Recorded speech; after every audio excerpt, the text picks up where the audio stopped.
Hershey Park Stadium celebrating the 22nd anniversary of hosting the PIAA Football Championships. That tradition continues here, day one of this three-day football championship series from Hershey Park Stadium. It is the Farrell Steelers. They are your defending champions with a record of 12-2. The Bishop Guilfoyle Marauders, their record also at 12-2. This is the Single A championship game in the state of Pennsylvania.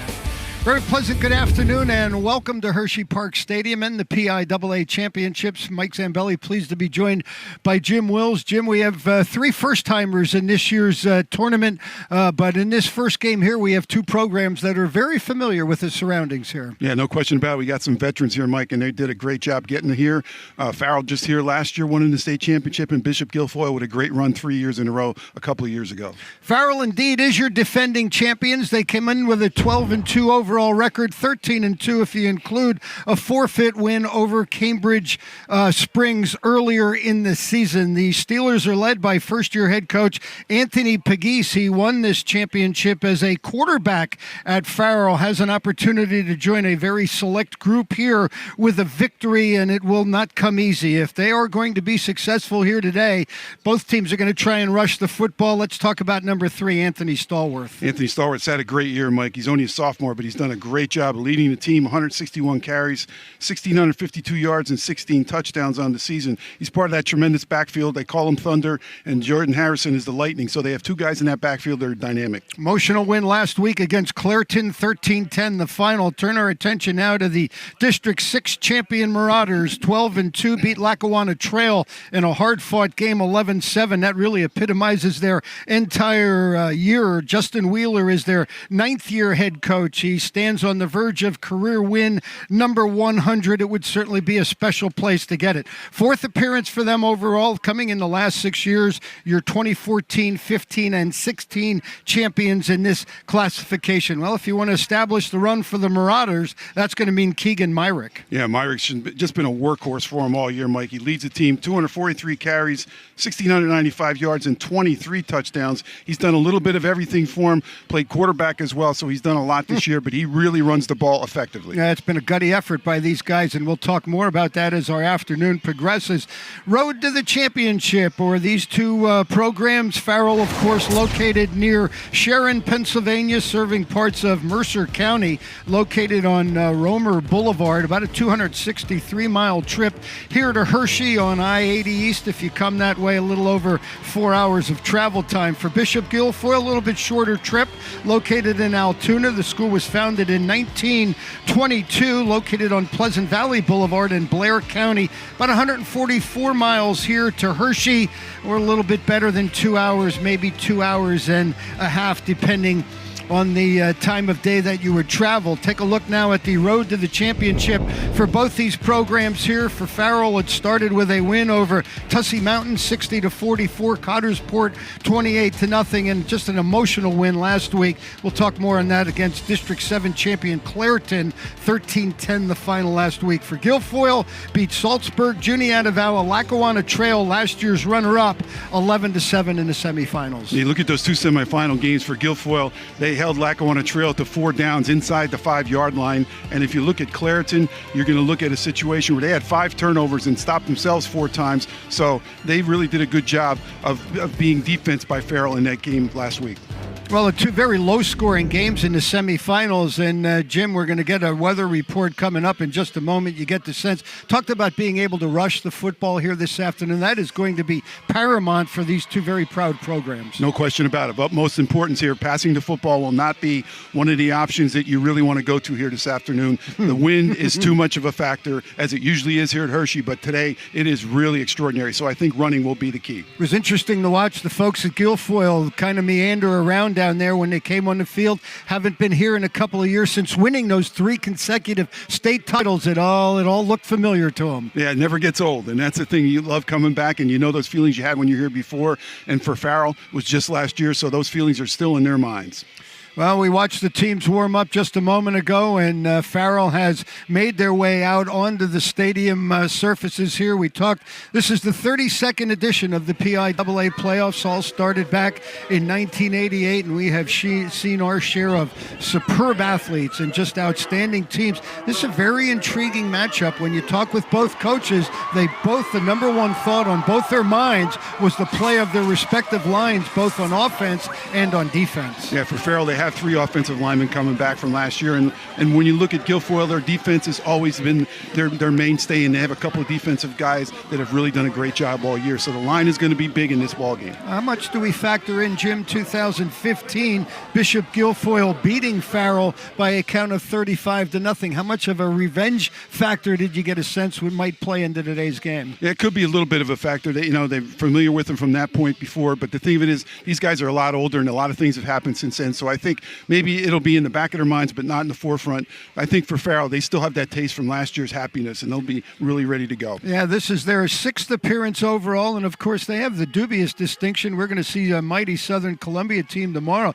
They beat the Tigers in back-to-back years when Coach Pegues, it would have been his senior year and then the year after he graduated, 95-96. Back-to-back wins over Southern Columbia. There's not a lot of programs can boast about that. Well, there's not a lot. He's found a way to beat Jim Roth, and that was 2 years in a row. It's really, he's got to be a celebrity when you look at it that way. They really found a way in those 2 years in 95 and 96. So interesting. They didn't score a lot of points, but they did a good job of beating Southern Columbia, and that's something a lot of people haven't done. Well, and we talked about Guilfoyle, and they're tough there. There's Coach Wheeler there, and what a gutty effort, and I think it's the optimum word to use with them. How many programs have we talked about on this stage that have gone through 4 quarterbacks? They played a 4th-string quarterback throughout the course of this year, and lo and behold, they're playing for a state championship here. Yeah, and as he said to us before, that the year that they really didn't think that they'd be in this position that they are, but it was up to the credit of the kids, and they did it. All right, we're moments away from kickoff. We'll send you down to midfield for our opening coin toss. Number 45, McClure.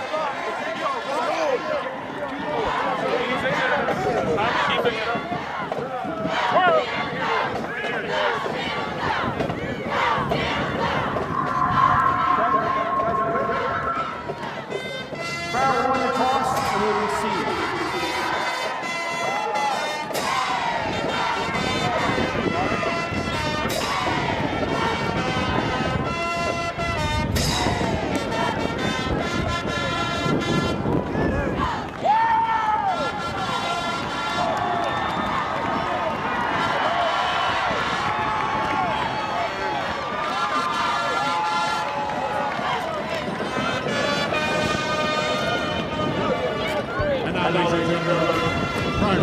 Kickoff, we ask you please rise.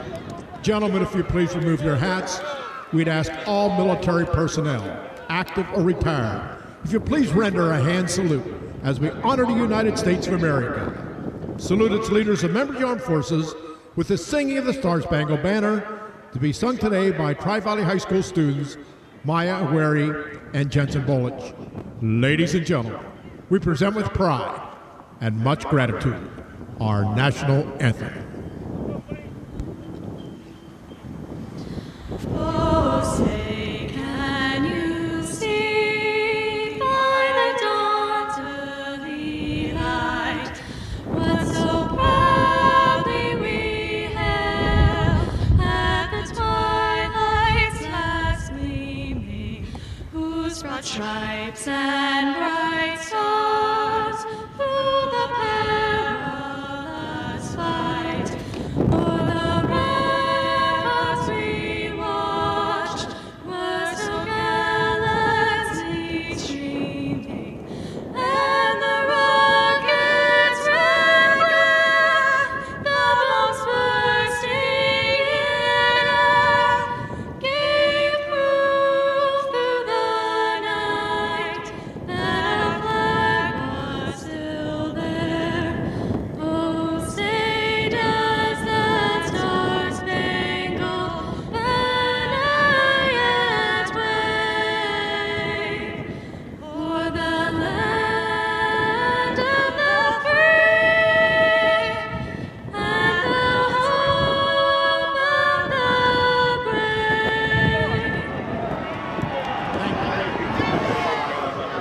Table is set for a terrific single-A championship game. Steve Degler now joins us down on the sideline. Steve, it is a blustery day. How does it factor into the two approaches for these two teams? Well, Mike, it's going to be a major factor. Neither team throws the ball a whole lot, but certainly the passing game will be affected, and especially special teams when it comes to kicking, it will be a major influence there. As you look at it, the wind is blowing down the field from left to right, but if you look at the flags atop the stadium, they are actually blowing across the field from the near side to the far side. It's going to be such a factor. We talked with Anthony Pegues. If it's late in a first quarter or third quarter situation and there's a punt to be had, look for the coaches to maybe call a timeout to take advantage of the win situation, guys. Boy, what a really good point, Steve. We've been here for about 2.5 hours. Everybody's trying to figure out what way the wind is blowing. As you are watching live on the Pennsylvania Cable Network, predominantly from your left to right, shooting towards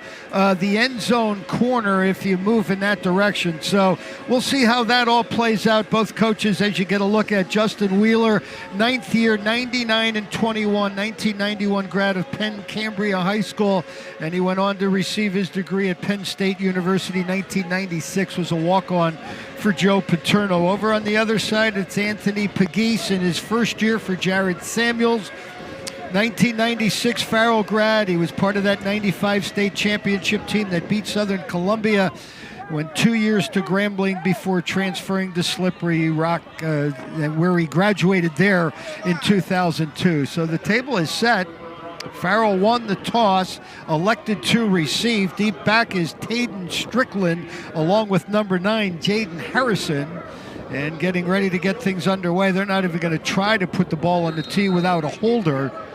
Is Devin Wyant. Wyant has been a big story, returned after a broken collarbone to kick a huge 20-yard field goal in their win last week. Off we go for the PIAA Single-A Championship, and there you see that swirling wind. This is Bryce Butler, and Butler first met at the 10 and will be brought down. Terrific special teams work by 21 J.T. Johnston. This is going to be important, as Steve said. Special teams are going to be a big factor here today. That ball is going to stay up in the air and do a lot of different crazy things. So you got to have your efficiency on special teams. Well, the other thing too is I think the use of obviously having good field position will play a role as well. Raymond Raver Jr., the 5'10", 175-pound senior quarterback, 13 games. You saw his numbers. He's completed 59% of his passes, but probably, Jim, there's where he's most dangerous. 94 carries, 590 yards, brought down there by number 50, defensive tackle Adrian Johnson. Adrian Johnson did a nice job getting in there early. He's the guy that tackled the Lackawanna Trail guy for a safety last week. Well, here is the Farrell offense. Stallworth, Stewart, Raver, Butler, Harrison. They call them Thunder and Lightning, as Jim talked about Hilton. But here's where they'll earn their pays. Satterwhite, Williams, Hobson Jr., Daniels, and Hobson. The two Hobson boys are not related. Couple yards on first down. Second down handoff is to number 3. That is Anthony Stallworth. He's Thunder in their attack, only a sophomore. Met immediately by number 1, Andrew Janaszak. Averaging 119 yards per game, 1652 on the year, as we said. He's done a great job from that backfield spot. Well, here's a look at the defense now for Bishop Guilfoyle. Janaszak, who just made that play. Myrick is a two-way guy. Rother, Nagola, Johnston, Holdman. He's one of the guys that actually wound up playing quarterback for him. McCloskey, Johnson, Maloney, Donahue, and Fox. And they are really good defensively. They give up 19.7 points a game, but are a plus 19 in the turnover margin. Fighting for first down yardage here is Stallworth. And this could be a big spot. He's going to be finally brought down by Adrian Johnson, the defensive tackle. They sent guy in motion, and then they went in the opposite way. You're going to see it right here. They had the motion man going, and then they had the opposite run going. But a nice job of getting away from that first tackle. How about here, Jim, going on it on 4th and less than 1 from your own 19-yard line. The quarterback sneak. Not a lot of movement there. They didn't need much. It was less than a yard. Again, number 50 was there, Johnson, to try and plug up that hole. Oh, boy. Already, huh? First of 6 games we have already. We're going for it on 4th down from inside our own 10, our own 20. No question about it. Playing with house money there, and they just said, well, we're here, we're going to try it. So they did. And Jim, I really think those are some of the decisions. I think there's a lot on both coaches, and they both talked about it. Playing to win. When are we going to punt? Maybe when do we go for it on 4th down? I mean, just a big decision early in this football game, and their offense got just enough to move the markers. Running play off left tackle and trying to break loose. This is Jaden Harrison. He is lightning in the double duty backs. The 2 1,000-yard rushers, 1,001 yards. Second on the team, brought down by number 13, Cooper Rother. You see a good job inside by number 75. That's what you're going to see, Melvin Hobson. He's done a nice job of opening up that hole, and that's going to be the key. These offensive linemen are going to be very, very suspect here this afternoon to opening up these holes, and that's what they want to see, that offensive line play. I got a sense Rother may have saved the touchdown there. Fresh set of downs here on 1st down. Here is Stallworth fighting to get to the outside. Gets a beautiful block on the edge. And is tripped up and brought down by Keegan Myrick. Number 80, Hayden Fox, had the corner on him out there for Bishop Guilfoyle, but couldn't make the stop. And once you get past that corner, then you're dealing with that speed. You're going to see it right here as he comes up. He has a hold of him, but he just can't get him enough as he's going to get to the outside and get that alley up the sideline. Steelers averaging 38.5 points per game. They have rushed for 55 touchdowns on the year and passed for 16. So, again, just to reiterate our point, these are two teams that, really are here on the strength of those O-lines and their ability to rush the football, and we're seeing it here with Farrell. If nothing else, they've improved their field position here. Yeah, they've just done a nice job of, chugging and moving those chains, which is what they want to do right now. They want to establish rhythm. There you see Coach Pegues. He was the offensive coordinator the past couple of years, moved up to that head position, and he's still calling the plays right now for the Steelers. Tell you what, he wears a lot of hats there for Farrell. He's currently in his 3rd week as the athletic director at his alma mater, and was also the head of maintenance, and yes, he is the head football coach. Handed off this time to Harrison. Harrison fighting for some yards, and he is going to get it into Guilfoyle territory before he's run out of bounds by Myrick. Again, it's about contain if you're Bishop Guilfoyle, and they're losing contain on the corner. That's the key. You're going to see it right here. And here's contain. You want to contain him on the inside. They lost contain, and then he got to the outside, did some good things, got some good yardage. Boy, Myrick covered an awful lot of ground to get there. Well, one of the concerns that Justin Wheeler had was that big offensive line that Farrell has, and they are taking a grip of this football game on their opening possession. Football spotted at the 43, motion man, and getting it on the speed sweep is Brian Hilton Jr., and he's going to be thrown for a loss. There's Yanishak back there in the backfield. Yeah, he's done a great job. The coach quote Wheeler, he's been the stalwart for us on D all year. As you can see, goes off his block, sheds a block, and goes right upfield. 27 tackles for loss. He chalks up number 28. Second best on the team. He leads the team in sacks with 19.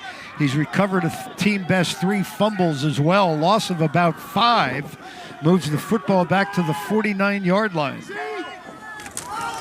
Direct snap. They'll stay with the running game and a good opening right side for Stallworth. He gets the 5 back plus about 2 before being brought down by number 74, Jack Donahue. Jack Donahue has 77 tackles on the season, 5 tackles for loss and 2 interceptions. But the thing of it is, they're getting penetration up in that front area, Mike. That line's doing a good job of getting that initial push. Coach Pegues told us he calls the plays offensively. I'm guessing he's not even thinking about throwing the football right now. Working, we think, into that wind, which has predominantly been whipping around. They'll keep it on the ground once again. And Stallworth fighting for a couple of yards, going to bring up another 4th down. Well, it's interesting. He talked to us before the game, Mike, about how when they were here in 2015, they put the ball up a couple of times in weather like this, and they got intercepted. So they don't want to set their kids back right at the beginning of this game. So they want to run and grind it out on that offensive end. Brady Pathel in on that last tackle, number 76. The 6'5", 300-pound senior is going to Robert Morris. So second time of this opening possession, and again, Farrell lining up to go for it on 4th down, but not before Bishop Guilfoyle calls for and gets a timeout. Timeout comes with 6:42 to go in this opening quarter. This is the game's first possession. I think they want to call timeout there, Mike, because they're getting confused with the motion and the different shifts that Farrell's doing right now. And I think Justin Wheeler wants to talk to his defensive guys about, taking a look at what your keys are. Don't worry about the different shifts that Farrell's putting out there right now. Farrell in this championship game for a 6th time. As you get a look at the last time they met, this is highlights from the 2015 championship, which was won by Bishop Guilfoyle 35-0. Farrell had just one loss in that game. Jared Samuels was the head coach at that time. Alex Myers was one of their key players. A lot of turnovers in that game produced a lot of offensive firepower for Guilfoyle. Plus, they just, they had a couple of interceptions, and they just did a great job of really bulldozing people over. And they had some really, really big-time players on that group. They certainly did. Junior Evan Chadbourne, Junior Josh Tribus, Senior Sam Keating, Junior Luke Frederick. You saw them on those highlights. There we go, lined up to go for it on 4th down for the 2nd time in this possession. And this time they need a healthy 4 yards, going on a long count. Fake the speed sweep, hand it off to Stallworth. Stallworth is not going to get there, and the Guilfoyle defense, led by number 57, Cameron Maloney, will hold. Good job by Johnson again on the inside, number 50. You're going to see him do a good job, as long with Zach McCluskey from his middle linebacker position. McCluskey comes up and just hits him head on, and that's the thing that he's done such a great job with all year long. Well, 7 times this year, this Guilfoyle defense has held an opponent to 7 points or less, and you certainly get the sense that this has the makings to be a low-scoring game.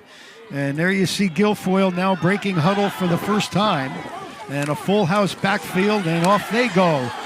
First run of the ball game by Keegan Myrick. He is met first by number 20, Tyree Hammonds. Hammonds does a good job, 103 tackles, 2nd on the team, and 1.5 sacks on the season. Comes up there very, very quickly from his linebacker position. Well, we saw Myrick already make a couple of tackles defensively, 110 yards a week ago, and rushed for their only touchdown in their 11-7 victory over Lackawanna Trail. 2nd down, 8. Aaron snap, nice job handling it by Connor Kiesewetter, 26 on the tackle. Savion Thomas. You're going to see number 52 as well, Dwight Ravenshaft on that stop as well. Here's the Guilfoyle offense. Yanishuk will turn around. Connor Kiesewetter, the quarterback. Myrick, their leading rusher. Holman, he played some quarterback earlier. McCloskey, Edwards, and then their big line. Butler, Conagy, Donahue. Play action. Looking for our first pass of the afternoon. And getting it downfield, and it is complete to number 3, Keegan Myrick. Bryce Butler in coverage. It's 21 receptions on the season for him, 243 yards. But this was great job by the quarterback getting out of the pocket and getting himself upfield and available to do that. So taking advantage of, we think, that wind blowing behind him, at least across the field in that direction. Certainly not like trying to throw it the other direction. Kiesewetter played 10 games, so that injury costing him about a handful of contests throughout the season. Go to the speed sweep here to Myrick.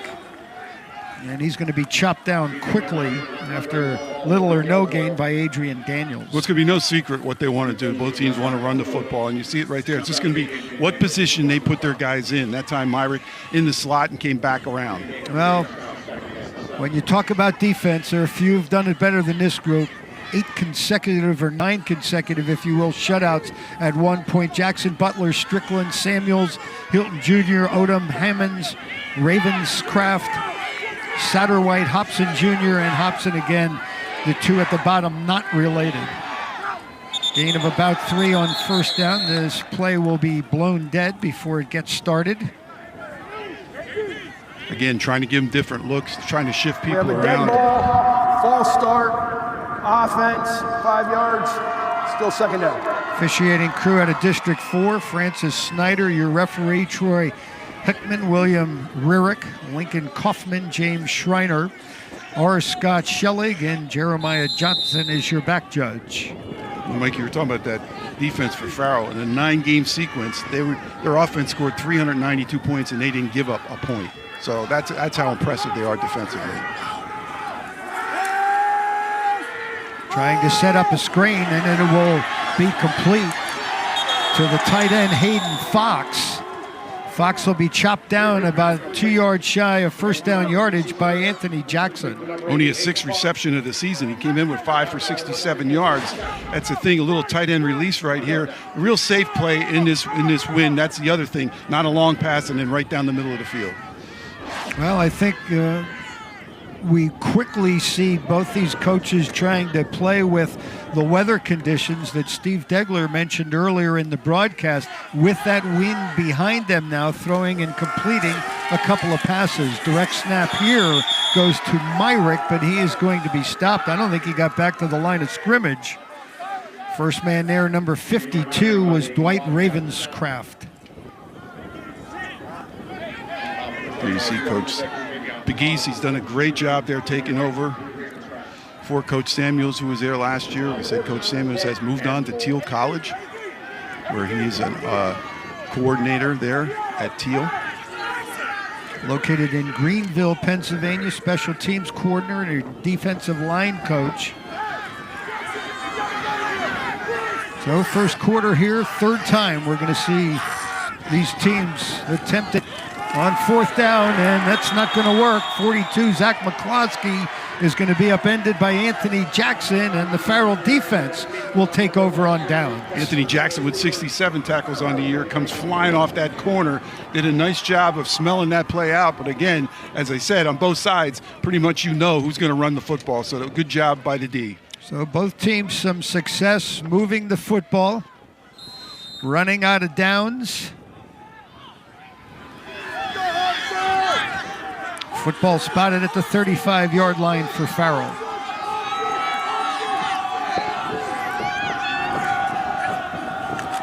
Raver takes the direct snap. Hands to Stallworth, who finds about 6 yards off a right tackle. Grady Bethel, the first man there. These Steelers lost their first 2 games of the year to University Prep 14-12, and then were shut out at Wilmington. The Greyhounds beating them 40-0. But you mentioned then 8 straight games where they outscored opponents 390-0. Shutout after shutout, and it became a rallying cry for these guys, obviously defensively. On 2nd and 4. Running room once again for Stallworth. They had to replace a lot of guys in that backfield last year, a lot of Division I guys that they ended up with in that backfield last year. They were very, very productive and really did a great job in this game last year against Lackawanna Trail. And Stallworth has come in and really done a nice job. They were backups last year, both in the backfield with him and Harrison, but boy, they've come along strong here this year. Well, you're talking about guys like Christian Lewis, who rushed for 249 yards and 5 touchdowns in last year's win. Kyle Wright, the quarterback, rushed 9 times for 129 yards and a couple of scores. Oh, by the way, he was 4 for 4 passing for 111 and another touchdown.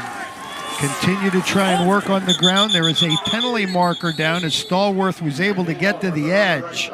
But the flag thrown in a direction you might assume this to be against the Steelers. Again, Hayden Fox trying to get that number 80, trying to get that contain on the edge, which is where the Steelers are attacking right now. He's going to have a lot of work here this afternoon. Needless to say, penalties, negative plays of any kind in this game could be detrimental to either team's opportunity to win this football game. That'll be the first flag against the Steelers.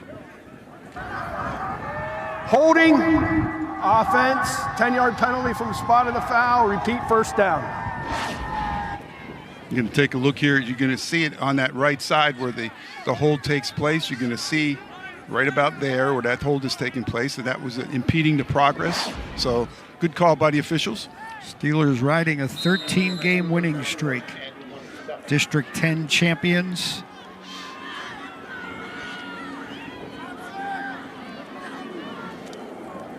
Penalty moves the ball back, 1st and 27. That was Harrison getting the call and could not outrun Zach McCloskey. McCluskey just does such a great job. 131 tackles on the season, 4 tackles for loss.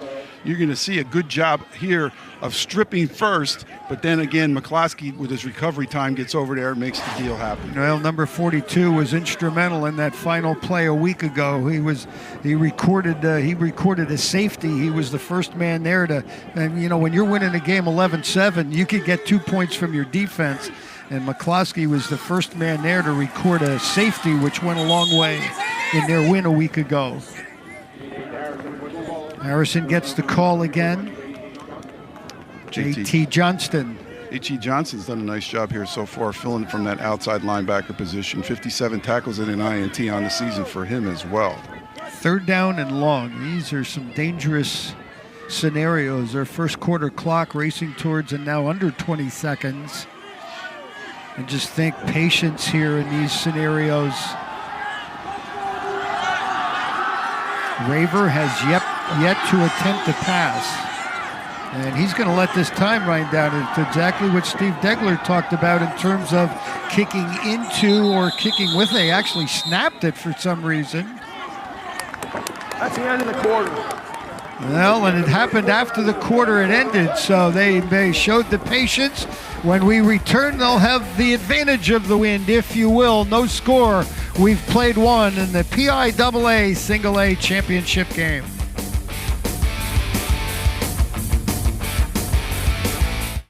It doesn't matter what part of the state you're from. One thing is certain.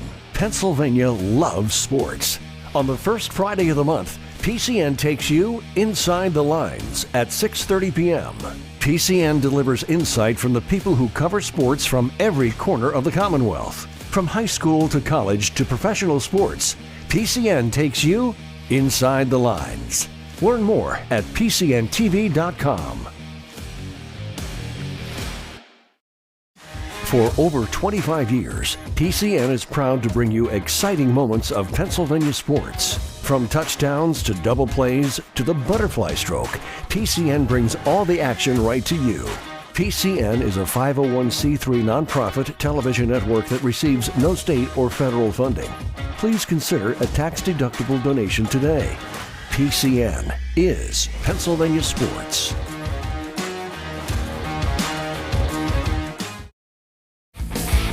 Scoreless duel through this opening quarter. Windswept Hershey Park Stadium. Farrell now turns and moves the other direction and will have the wind behind them. They have not yet attempted a pass, and that might change right here, or will it? Raver tucks, runs. He's got a long way to go, fighting into Guilfoyle territory, but he's going to just get back to the original line of scrimmage and is brought down by Ryan Nagola. Yeah, he's done a nice job carrying the ball. As we said, 94 carries on the season, 590 yards, but it's going to be not enough for that first down. And it looks like it will bring out their punting unit. Brian Hilton Jr., a two-way starter, handles their punting duties. It is not something that is their forte. It'd be the first punt of the football game for either team. And deep to receive is the do-everything dual performer Keegan Myrick. And the ball caroms around, will be down at the 15. Let's go down sidelines with Steve Degler. Steve, you found a familiar face running on the sidelines.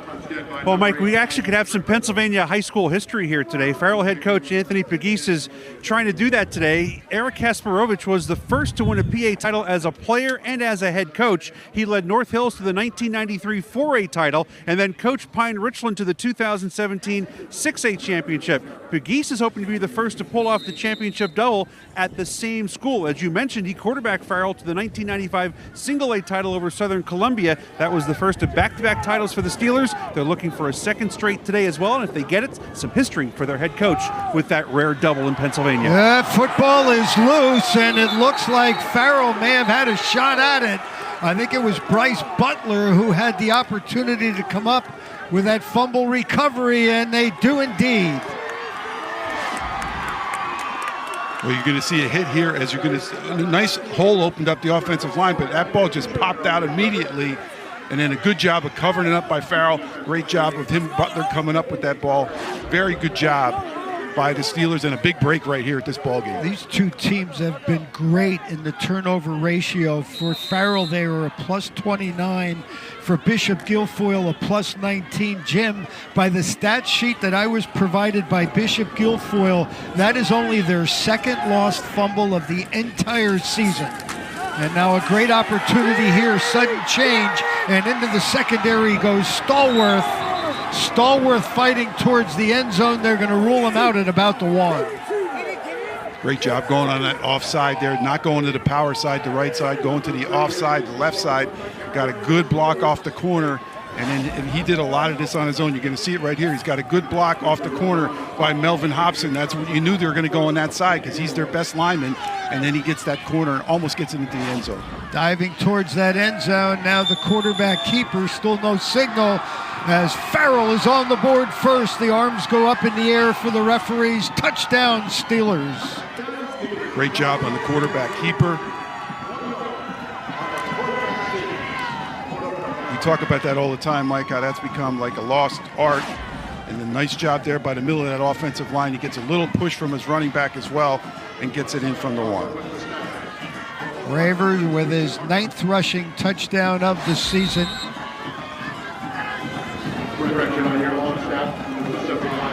Christian Hartley is the holder. Long time to get that kick away, but it is up and it is good, and you just get the sense that there's nothing, Jim, easy on a day like this when weather is such a factor. And Farrell taking advantage of the turnover to get on the board first. Well, you knew, Mike, it was going to come down to a special teams play or a turnover some way, somehow, an interception or a fumble. And, of course, it came down to that fumble there right away. And that's one of the very rare fumbles, as you said, they gave up all year. And that was an opportunity for Farrell to do what they need to do. And you're going to see it right here. A tremendous hit from the outside by number 20, Tyree Hammonds, caused that fumble. And then you're going to see the big run by Stallworth to get him right down to the 1 yard line as well. And then you're going to see the quarterback keeper. Good job by the middle of that offensive line. That's going to be the key all afternoon. Take advantage of turnovers. Yeah, just 9 turnovers by Bishop Guilfoyle all year long. Mentioned the 1 fumble, 8 interceptions. So they were a plus 19 in the turnover ratio. And that's a number that I think we're all accustomed to. Teams that get this far in a tournament and play for a state championship obviously do a good job in that scenario. And boy, a rare miscue by that Guilfoyle offense. Yeah, and the thing of it is, you're going to see both teams are like ball control offenses. Bishop Guilfoyle as well did a great job. They're a ball control team. They used almost the whole third quarter and part of the fourth quarter against Juniata Valley in that semifinal game. So the thing of it is, or the quarterfinal game, I should say, the thing of it is, you know, when you get a turnover and you get that little bit of real estate to get yourself into the end zone, that's a big advantage for either team. Farrell first downs in that first quarter, 5-1 with an advantage there. 15 rushes, 84 yards, 5 for 2 yards. Passing for Bishop Guilfoyle in that first quarter, 31 yards, but unable to take advantage. Myrick deep to receive. Hilton the kicker, end over end. Myrick on the run. Breaks it off to the right side, and he breaks through that first line.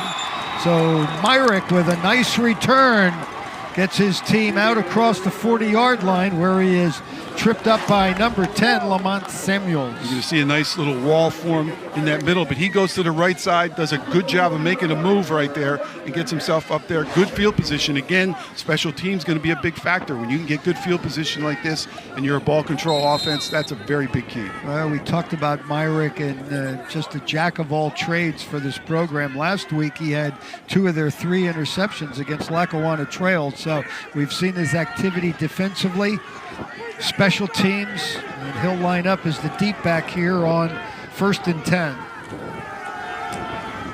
Keeper, and the quarterback still has the football. That is Myrick, who lined up and took the direct snap. And he is going to rush. They'll spot him down for a gain of 9.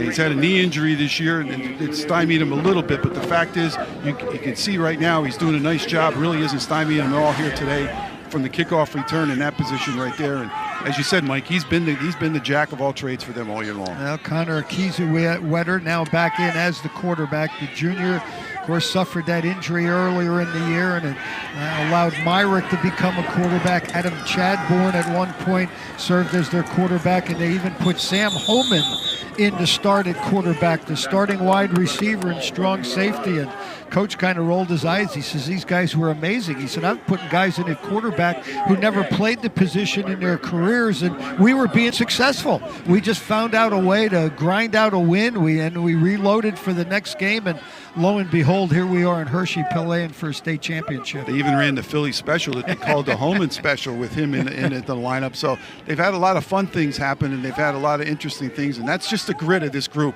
You know, as he said, Coach said, they really weren't thought to be in this position here today, and they've done it all on their own. Very good job. Well, they're doing a lot of changing around here. This is something that's a little old school lineup there, huh? On 3rd and 1, they squeeze out 2 to move the chains. I think he got that formation off a... The wide receivers were the only people who didn't move on that formation right there. And they will convert, have the football into Farrell territory. First man there defensively was Anthony Jackson.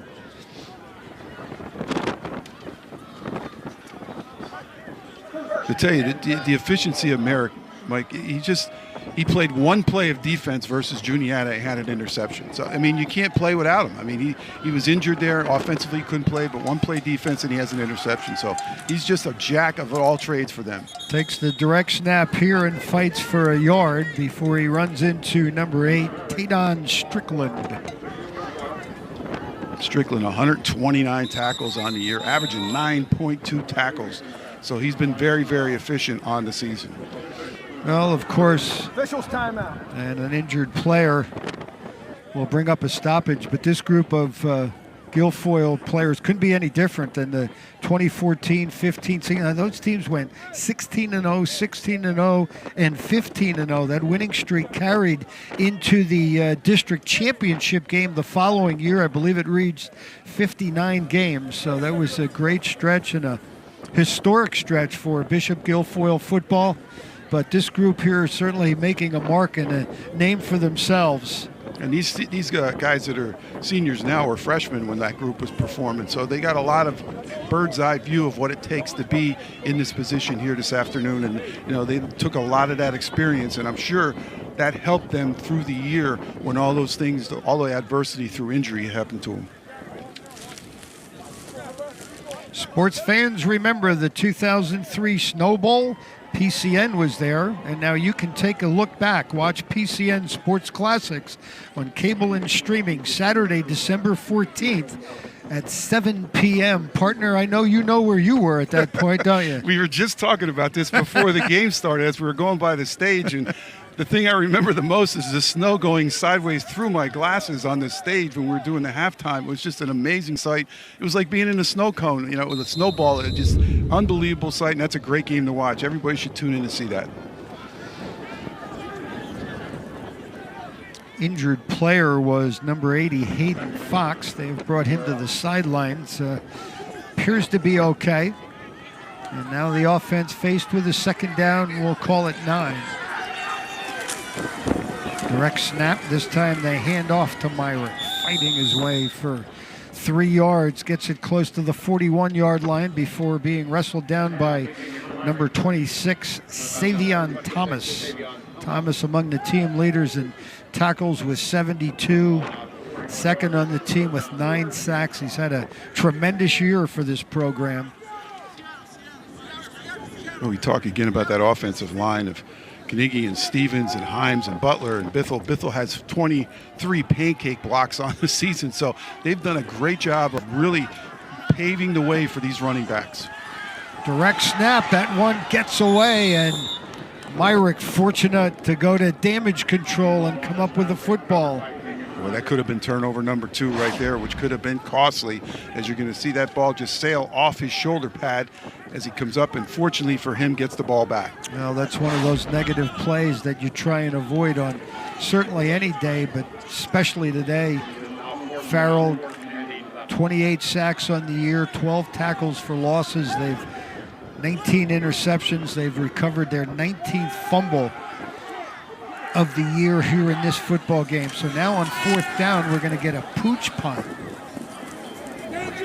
And a low kick. Farrell hanging around. Boy, we saw it a couple of weeks ago on a windy day here like this. You want to sprint away from that football. Timeout on the field. We'll step away as well. 26 yards on the punt. 6:46 to go, second quarter. Farrell by 7. For less than the cost of a stylish coffee, you can support PCN and our programming. With your donation, you help bring Pennsylvania's history and culture, politics and policy, and the best of Pennsylvania sports to all of the Keystone States residents. Please consider a monthly gift to help PCN continue to be everything Pennsylvania.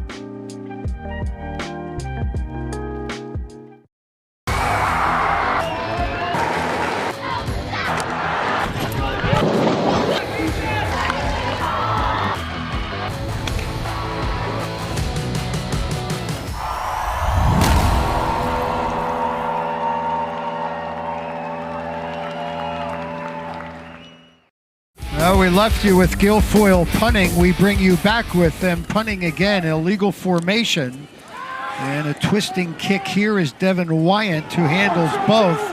And Jim, we just talked about it. You cannot, on specialty, you have to get away from that football. That wind is playing tricks with it, and Farrell almost made a costly mistake. Yeah, special teams is hard enough when you're playing it on a regular day without the wind, but when you're playing it on a day like this where that ball can take any amount of bounces, even the snap from center was sailing a little bit different. It got back to the punter. So there's a lot of different variables, and you got to clear the area today, or that could be a turnover and even this game up very quickly. 28-yard punt there by Wyant, and Farrell will take over from their own 22-yard line. They have had good success in controlling that line of scrimmage, and Stallworth, the deepest of the two backs, and he will get the call, fighting to get to the outside. Will be unable to do it. Andrew Janaszak was the first one there defensively. Well, Bishop Guilfoyle won its first state title in 2014. A then 13-year-old Jordan McClure provided inspiration to the team as the Marauders hope to claim their 4th PIAA title. McClure is still with them. Steve Degler has more. He certainly is, Mike. Jordan McClure has Larson syndrome, which is a genetic disorder that affects the development of bones throughout the body. It occurs once in approximately 100,000 births. Confined to a wheelchair, Jordan is a huge fan of the Marauder football team. He is a captain as well. That first state title team in 2014 included Sam McCloskey, who formed a special bond with Jordan and then went on to become a 3-year captain at Lehigh University. Coach Wheeler said every year after that, it was a player that really developed that type of bond with Jordan. But now this is his senior class. These are his guys, and they are really, really pulling together. He said he gives us so much inspiration. He's always smiling, and we need him more than he knows, and he's trying to see another state title for his Marauders here today. Yeah, Sam McCloskey reiterated exactly what you said. He said, you know, he inspires me when I'm having a rough day. I mean, he's around. He has just been a great emotional lift for me throughout my career when he was here, and as Steve mentioned, now at Lehigh University. Well, back to work here after the penalty was assessed against Farrell, and now faced with 3rd down and long, and just again the down and distances, Jim, that you just can't afford to be in these kind of conditions. No, you can't, and both teams have done a good job of containing those people when there's 3rd and long. So that's the thing, you know, we really haven't seen the Steelers try any kind of pass opportunity, so it'll be interesting to see if Raver might pass on this down here. Well, it would be faced with a 3rd down and 16, standing just outside his own 10-yard line. And by Stallworth in the backfield. And this may have taken too much time to get the play off. Those of you who followed the high school football this year, the new 40-second. We have a dead ball, delay, offense, third down. 40-second play clock was put in where the clock really starts basically as soon as the previous play ends. And it just took out a little of the uncertainty with the officials that, they'd wait till the spot and then kind of started from that point there and put 25 seconds on it. So it's kind of cleaned that up, and 40 seconds not enough. Pressure coming. Ravers in a world of trouble and does a good job to avoid being sacked back out at his own 2-yard line. Talked about Guilfoyle had a safety last week and nearly had him. This is going to be McCloskey and Donahue doing the chasing right here. You're going to see they chase him right to the outside along with number 64, Colin Butler. So a great job of the pass rush really creating havoc right from the start.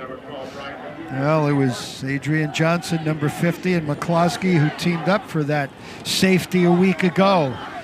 And the loss will bring up a 4th down. And standing out of his own end zone is Brian Hilton. And once again, the snap is important here. As I said, look at that snap up and really high.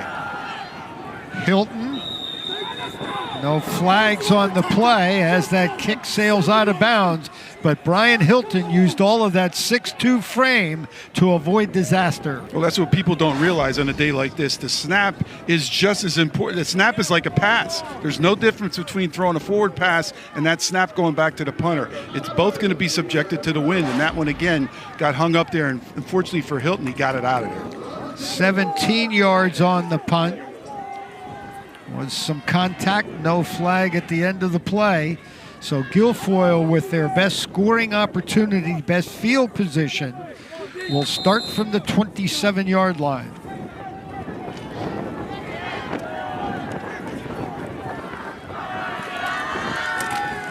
Myrick, brought down by number 66, Gary Hobson Jr. Hobson Jr., one of 4 returning starters on the defensive end for Farrell from last year's state championship team. They also return 4 starters from the offense. But as we were talking earlier, Jim, those skilled position players, all those guys have moved on to graduation. That's why it was such a tough rebuild for the coaches to get, back. When you lose that many skill guys, that's an awful lot of skill positions to lose. But the linemen were the guys that came back and really made the thing cemented for the year. Gain of 5 on 1st down. Myrick this time, not much running room on that left side. Knifing in there, 66 was Gary Hobson Jr. again. 64 tackles in 14 games on the year. He has recorded 3 sacks. Well, this defensive coordinator for Farrell is just such a great defensive coordinator. Omar Stewart's done a great job.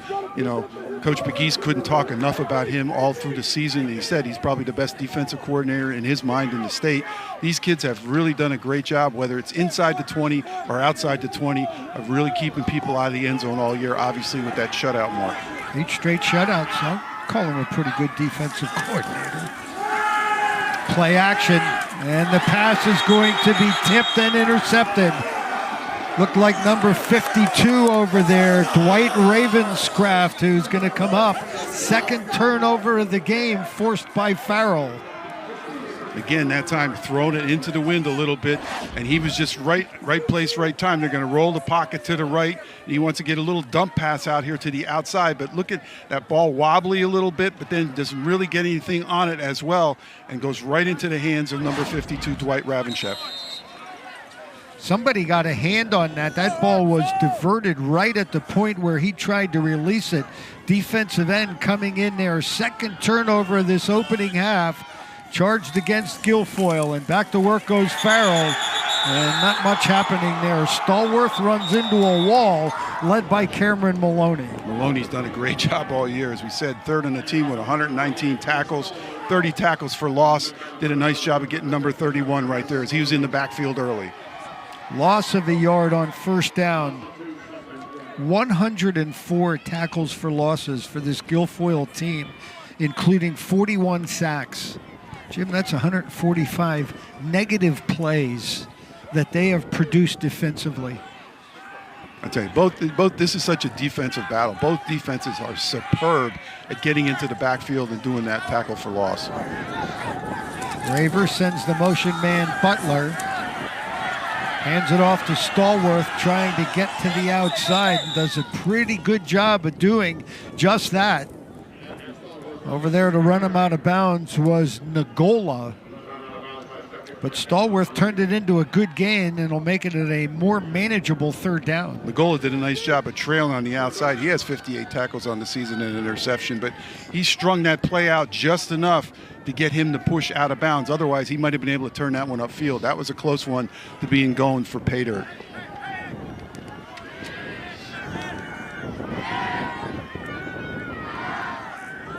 Raver, who has scored the only touchdown of the afternoon on a quarterback sneak, and movement early on that offensive line is going to make this 5 yards tougher. Now the dead ball, false start, offense, 5 yards, still third down. Credit that to Jack Donahue. He did a nice job, number 74, coming up and pretending he was going to come in on the blitz. That drew the eyesight of the offensive lineman, drew him off sides. Change your play call here, Jim. 3rd and 10 instead of 3rd and 5. Yeah, that changes it a lot right now. And again, you're going to see if they're going to roll him out of the pocket or not, if they want to keep him back here. The rush has been really tough to keep him in that pocket. Yeah, they emptied the backfield. Raver, his quarterback run might be the call, and it is. Probing and looking, fighting. He's going to get to about the 30-yard line, which is about a yard shy of first down yardage. Finally brought down by Adrian Johnson. Well, he did stay in the pocket, but not for long. He did that very quickly, is getting out of there and getting upfield. He knew where he needed to get to that for that first down. Just came up a yard short and is going to set up another punting situation. I like the call by Coach Pegues. You don't have good field position here. You lead 7-0. I think those are the calls and the scenarios that you just have to try and go to damage control. Boy, a big high snap from center. That ball was tipped, so wave off any contact. Officials right on top of it. And Hilton Jr., who got off a terrific punt, is hurt back at the 15-yard line. First of all, again, he had to go up top for that snap, and that's really why he was in that position. But boy, did he get off a huge punt right here. A really good change of field position. Take a look at it here. Again, that thing takes off like a pass, but then he gets the punt off, and then it's hit, but it was tipped slightly, and that's the thing that says no penalty. So you're going to have number 17 was in there for A.J. Kilmartin. I think he got a tip of it.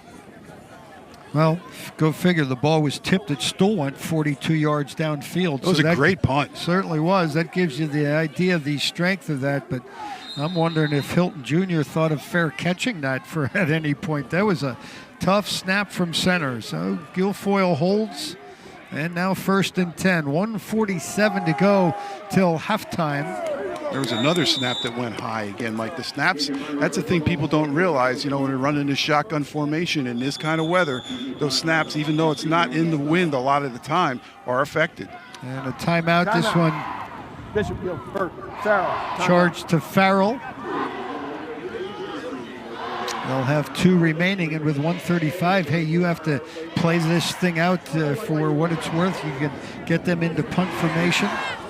Farrell leading 7-0, first of 6.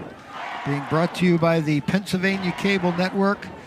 If you're watching us live on a Thursday afternoon, tonight at 7, it'll be Thomas Jefferson and Dallas in the 4A championship game. Tomorrow at 1 o'clock Friday, Avonworth Antelopes, first time in the state championship game against Southern Columbia. Those two pedigrees could not be more different, as the Tigers making their record 18th appearance in the championship tilt. Friday night it'll be Archbishop Wood taking on Cheltenham, another first-timer. And Saturday at 12 noon, Central Valley, another first-time here, the 3A class against Wyoming area. And the 6A championship, the final of the 6, St. Joe's Prep and Central Dauphin will come your way 6 o'clock this Saturday. PCN, your championship network for all 6 football title games over the next 3 days. Weather is supposed to get a little bit more comfortable tomorrow. Again, if you're just tuning in, wind gusts this afternoon as high as 25 to 30 miles per hour. And our game time temperature was in the mid-40s, wind chill feeling much cooler than that. Quick handoff here to McCloskey. Jackson there to wrap him up, and another quick timeout charged by Farrell. I love the way Anthony Jackson Farrell. comes off that Second edge, timeout. Mike. He's done a great job here this afternoon of really coming off that edge and getting that guy early in the backfield, whoever it may be for Guilfoyle. Farrell, one of the most successful programs over the last decade. Their record over the last 10 years, 133. Of course, their championship game pedigree dates back to 1990. They lost to Marian Catholic 21-13, but found gold under the direction of that young man. He was the quarterback in 1995 when they beat mighty Southern Columbia 6-0. He graduated. They came back the next year to beat the Tigers 14-12. And in 2015, we talked about this being a rematch, loss to Bishop Guilfoyle 35-0. Of course, last year, a state champion. So 3-2 in 5 previous championship game appearances. This is also the program's 5th straight year they have reached the Final Four. 5th time in 12 seasons they've run into that team from Clairton. And we talked about the emotional win a week ago over the Bears. Shifting on that line of scrimmage. And they try to run a sweep, and that did not fool Farrell defensively. Myrick on the call. He actually got thrown for a loss. Farrell. It's charge timeout. And it will bring up a 4th down. Let's go down sidelines with Steve Degler. Well, Mike, you talked about the 0-2 start for Farrell, and that second loss was 40-0 on Wilmington, August 30th. And then you mentioned the shutout streak. The next time the Steelers allowed a point was November 8th. August 30th to November 8th, not including a forfeit win, Farrell posted 8 straight shutouts, outscoring the opposition 390-0. That's an average of 49-0 over a 2-month stretch. I'm pretty sure Mean Joe Green would have been impressed by that defensive dominance, and I think Terry Bradshaw and Franco Harris would be happy with the offensive numbers too. What a dominant stretch of football by the Farrell Steelers over a 2-month period. Well, it certainly was. It was interesting to hear Coach McGee say they were kind of relieved when that shutout streak got over, because he said it was so much pressure. Maplewood scored on them finally to end that shutout streak, but that was the thing that was interesting, is the way he said it. He goes, yeah, those streaks are nice, but they're a lot of pressure. Yeah, 35-0 over Union City. West Middlesex 33-0. Cambridge Springs 63-0. Mercer area 73-0. Streak reached 8 games, and Guilfoyle will have to punt, and boy, that is just cutting it out, Jim. I mean, even on a punter, that drop, the wind is just so ferocious. That drop just gets altered, and that's just a good job of executing and getting that out there by Cameron Maloney. That's a 22-yard punt and a good effort on his part. Yeah, everything is going to be a very, very hard thing to do, especially when it involves something that is multitaskful like punting. So the punt getting the ball out right 49-yard line. Well, Steve talked about that loss to Wilmington 40-0 in that second game of the year. They only ran 8 plays of offense in the second half, so you know that was a different type of game against Wilmington, but they came back, and this is guy right here has been the quarterback since that ball game. He's trying to throw his first pass of the game, but Guilfoyle won't let him. He's going to lose a yard or two. First man there was 74, Jack Donahue. Donahue, a terrific year, 13 games, 77 tackles. For a lineman, he's got 2 interceptions. That's his 6th tackle for a loss. That's great coverage in that secondary. Boy, what a 1:10 to go here. Important moment in this game. Guilfoyle is going to get the football to start the 3rd quarter. Farrell with no timeouts. Point being, Jim, here you put this ball up in the air. Here anything can happen to it. They're going to have a penalty called on it for the shift that they had, I think, on the outside with one of their wide receivers.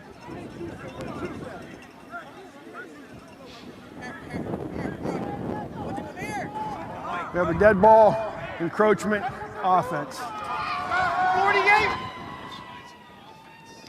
Well, it's interesting, too, with Farrell that they bring a lot of guys back. You know, as we said, Coach Begues was a player there, obviously won the state championship. And Lou Falcone, the former head coach, is a volunteer. He was the head coach from 1980 to 2006.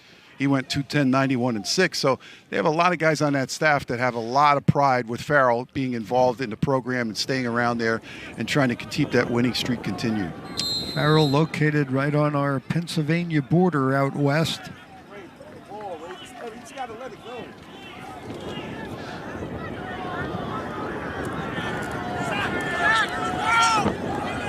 Second down, and after the penalty, now 18 to go. Raver is going to let it go. Look at the wind take care of that. Boy, that thing just has a nice tight spiral, and that is the exact way the wind is shooting across this field. There is a flagged out on the play. That was intended for Bryce Butler, number 7. He's done a nice job all year, 19 receptions for 457 yards and 6 touchdowns. But he thought he could loft that one and he could outrun the coverage, but that wasn't going to happen. Well, this possession continues to moonwalk in the wrong direction. Illegal man downfield, and it looks like this one is going to be... We have ineligible downfield on the offense. Penalties decline. Third down. Of course, when you talk Farrell, Jim, I think you go back to and you just remember the great basketball programs. Ed McCluskey, the legendary head coach there. Their volleyball program under the direction of Harriet Morrison. They've won 8 girls championships, 7 boys basketball titles, 3 wrestling championships, the 3 footballs, 22 total state championships for the high school of Farrell in their participation in the PIAA. They're going to go back to what they do best. Stallworth has it around left end. Boy, and he's got all of the penalties back, plus about 7 yards. Finally tracked down by McCloskey. Again, they went back to trying to get that edge, and they got it that time as he got outside. Nice job of getting there. You can take a look at it here. You see you get the good seal inside by number 75, Hobson, and then you get to that corner, and then you get upfield. He starts breaking some tackles, but McCloskey finally pushes him out of bounds. That McCloskey tackle saved the first down. They're now faced with a 4th, but he got to within 4 yards, 5 yards, make it a first down yardage. And fully expect Farrell to go here now with just 53 seconds. Raver trying to set his offense, relocates number 20, Tyree Hammonds. Joins Stallworth in the backfield, and Stallworth's going to get the call, and he is through. He's to the 30, has the first down and more. Finally tripped up at the 21-yard line. Great job by the left side of that offensive line. Once again, they did an outstanding job of opening up that hole. And once he gets into that second level, you're going to see that's the deal. Once that second level opens up, he's good. He takes people on real strong. Farrell able to overcome, the illegal man downfield, Timeout, offsides. Guilfoyle. And just going back to doing what they do best. Mention on the year, 55 rushing touchdowns. That total now stands at 56. They have thrown 16 touchdown passes, but it has been that rush game that has allowed them to average 38.5 points a game. You know, the change of quarterback after the second game at Wilmington to Raver, they've really done a nice job with that change of going through the rest of the year with production on that offensive side. Pennsylvania's top high school wrestlers are coming to PCN's Match of the Week. Watch as we bring you primetime matchups from across the state. Get more information at pcntv.com.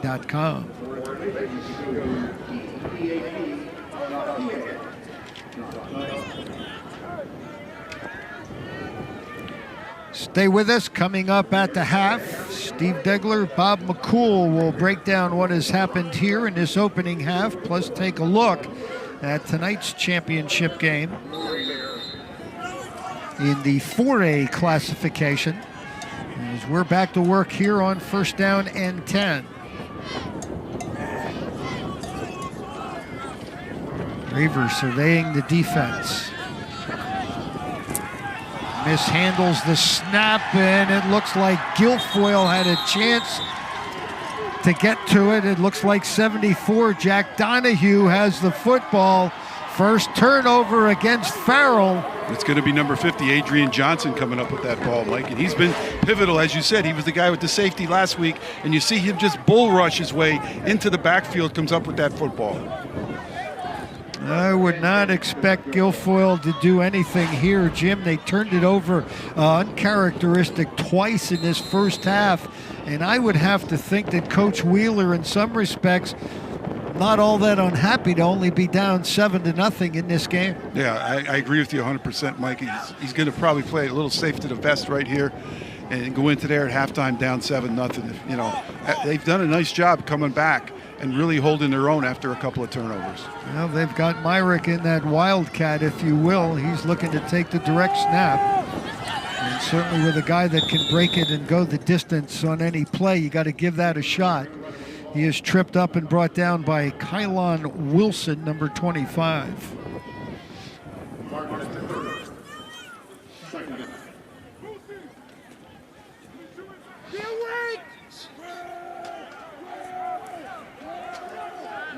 Gain of 4 on first down. You're going to see a mistake on the line. I think they snapped that ball early.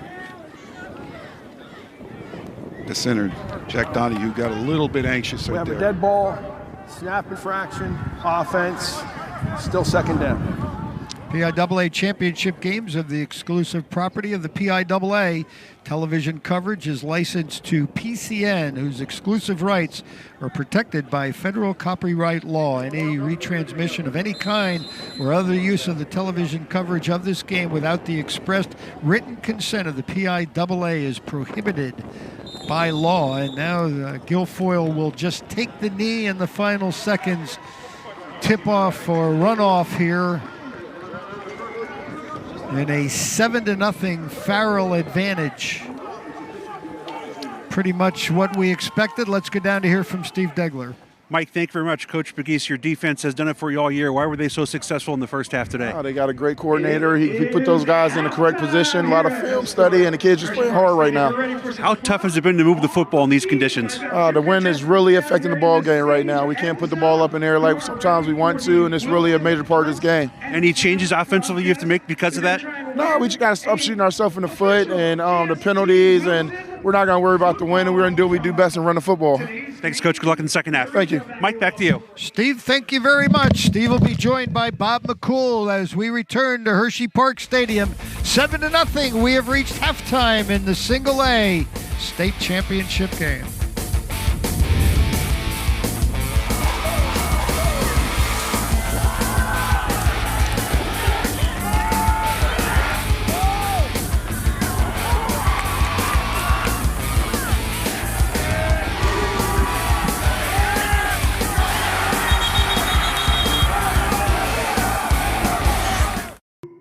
Nobody covers state politics like PCN. Our nonpartisan coverage shows the whole event as it happens, without an agenda.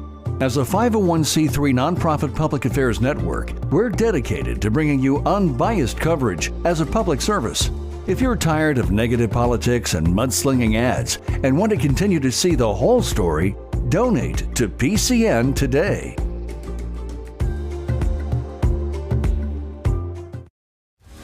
A PCN Select subscription is more than a single championship. It's a year of Pennsylvania sports. PCN Select is a great value for all seasons. Previous PIAA championships, sports profiles, inside the lines, PA books about Pennsylvania sports, and PCN Sports Classics, all on demand. Check out PCNTV.com for more details. PCN is Pennsylvania sports.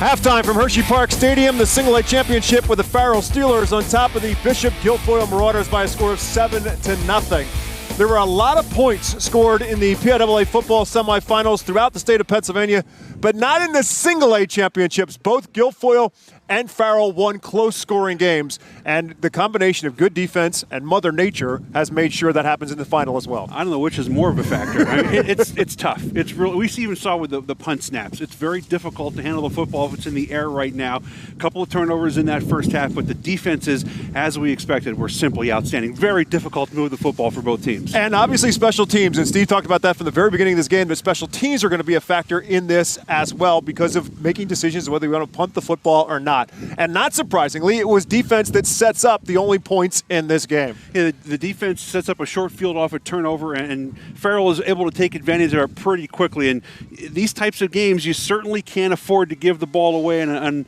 it's a big defensive play that sets up the short field. It didn't take long to make it 7-0. And the Farrell defense, we talked about the 8 consecutive shutouts they had during the course of the year, outscoring their opponents 390-0. You watch them today, you can certainly see how they were able to accomplish that and feat. You saw it happen right there. Tyree Hammonds with the hit, and it's recovered by Brian Hilton, and a couple plays later, the Steelers put it in the end zone, as Steve said, with a short field. They punch it in with Stallworth going in for the touchdown, and just trying to figure out a way to get something happening as Guilfoyle trying to get something going offensively. And you look at some of the highlights for Bishop Guilfoyle offensively, they could be in black and white because this is a really old school offense, just almost some single wing type of stuff, trying to get something going offensively for Bishop Guilfoyle against a tough defense. The defense is really good. There's not a whole lot of holes to run to, and I really think when you look at Guilfoyle, maybe one of the big things for them in that first half was to be able to get the stop at the end. They had that first down at the 22-yard line, and then they get a turnover defensively. It keeps it a one-score game. If you get down by more than one score today, because neither team throws the football, and in these conditions it's going to be very difficult, I thought that stop at the end of the half when they got the fumble recovery could be a huge part of this game right now. And I still think special teams is going to play a factor. Not the kicking game from a field goal standpoint, but from a punting situation. It's going to give somebody a short field and be able to punch it in. Even in the second half kickoff, it could be a factor. Depending what happens there with the wind, a guy misjudges the ball or a ball gets knocked down, it's a free football. But that recovery right there, keeping it a one-score game for Guilfoyle because neither team could throw the ball. I mean, it's going to be really difficult to get anything connected downfield with as bad as the wind is here right now. Bishop Guilfoyle trails Farrell by a score of 7-0. We'll take a timeout, come back, and take a look ahead to tonight's game in the 5A championship when we come back to Hershey Park Stadium.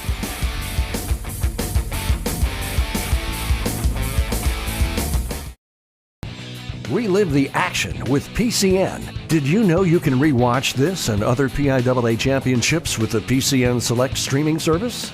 You can also purchase digital downloads, Blu-rays, and DVDs of PIAA sports championships on the PCN store. PCN brings you the PIAA championships in a variety of sports.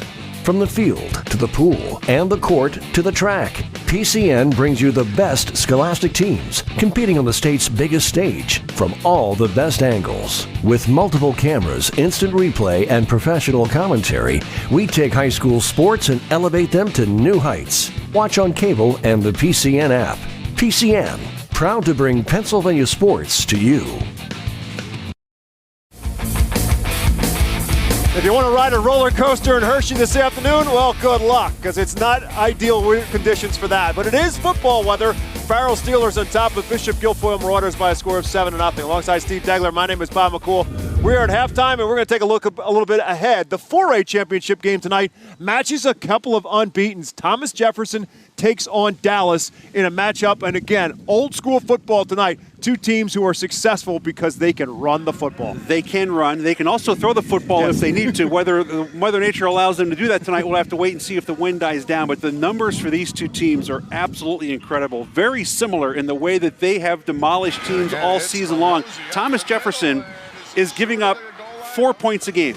You heard that correctly. 4 points a game while scoring 46 a game. Their quarterback, Shane Stump, can do it all. He's thrown for 34 touchdowns, 1 interception. He's run for nearly 500 yards. They've got Dylan Malozzi in the backfield. He's run for over 1,700 yards and 25 touchdowns. So they can beat you in several different ways. And a guy like Stump, engineering the offense, Bob, is also a key factor on that defense that has posted 6 shutouts this year. This is a very impressive team coming into Hershey trying to win another state championship. And they play under a former offensive lineman in Bill Cherpak, who's a very good offensive lineman for the Pitt Panthers, and he brings that kind of mentality. He is 3-0 in championship games. However, The last one came in 2008, which is a lot better than the Dallas case because the Mountaineers are here for the first time since 1993. Also, a little bit of an old school coach. Rich Manello was a longtime college coach, but he has brought his style of football to the Mountaineers, and Dallas has been really, really good. And this is a team that has been together for 4 years, and as freshmen, they really took their lumps. They were 2-9, and lo and behold, as seniors, they are 15-0. Lenny Kelly ran for nearly 300 yards, 5 touchdowns last week in the semifinal win over Jersey Shore. What a season he has had. 2,600 plus yards, 41 touchdowns. They've played 15 games this year. He's run for at least 100, and many times more than 200 in every single one of those contests. 2,000-yard running back in Lenny Kelly for Dallas, and as Steve said, a really good running back in Dylan Malozzi for Thomas Jefferson. But again, offensive line, battle in the line of scrimmage is going to be a major player in this one. And that means field position will be a key. Don't make penalties, especially in offense, that you get yourself in long yardage situations. And these guys have been very good all season long. This is a great traditional matchup. I'm really excited to see which of these two can come out with a victory. Should be a very, very entertaining game tonight. Yeah, it's interesting. A lot of people will think with Thomas Jefferson and coming out of the WPIL and what they've done. Again, Bill Chirpak is 3-0 in state championships, but it's been a while. And so his style of football is what he does, which is good offensive line play and power football. But Rich Manello has been around the game of football for a long time. He was a college coach for 19 seasons and now in his 5th season here with the Dallas Mountaineers. So they know the game of football. They know it ins and outs. And so adjustments always will be a factor as well. And they have 2 experienced guys on the sideline. So I don't think adjustments are going to be a problem. It's who can execute those things as they get deeper into the game tonight. Yeah, we're going to find out. Again, that'll be 7 o'clock. That'll be our game. Steve and I will have the call for you here on PCN. Mike Zambelli and Jim Wills have the call of the second half. The Farrell Steelers, the Bishop Guilfoyle Marauders, the Single A Championship when we come back to Hershey Park Stadium right here on PCN. Ready to sponsor the PIAA Championships? Get your business off the sidelines and into the game. Contact us at PCNTV.com or send us an email at sponsor@PCNTV.com. PCN is Pennsylvania Sports. PCN brings you sports the way you want it, the way you expect it. For the best of PIAA sports, watch PCN.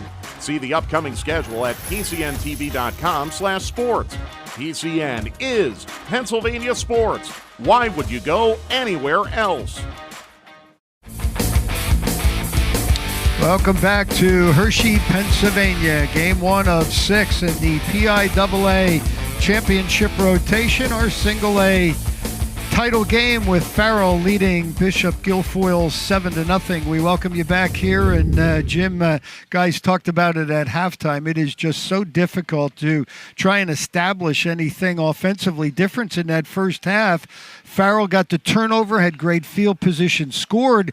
Guilfoyle, after that punt exchange, had their best field position and couldn't take advantage of it. Yeah, that's the thing. They got to take advantage. When you get field position today, you have to absolutely take advantage of it because you're not going to get it that many times. And the thing of it is, Farrell took advantage. They got the turnover. They created that fumble opportunity. They picked it up, and in 2 plays, they're in the end zone. It's pretty obviously that weather's having a major factor on this game. If you're the defensive coordinators on both teams, what's your message to your defense coming out here for the second half? Well, I think, to be honest with you, to continue what you did in the first half, I think defensively, both guys have to be very, very happy, except for that turnover. That's a 7 points. Now, both sides, I think, were a little bit aggressive in the first quarter, not as aggressive in the second quarter, and I think they'll go back to being more aggressive here in the third quarter. You knew special teams were going to be very important in this game, and it's been a little shaky at best on both sides. I mean, these guys are just basically muscling their way through snaps from centers, trying to get the drop properly, and just trying to avoid disaster. Yeah, that's one of the things at halftime that I'm sure that they talked to their center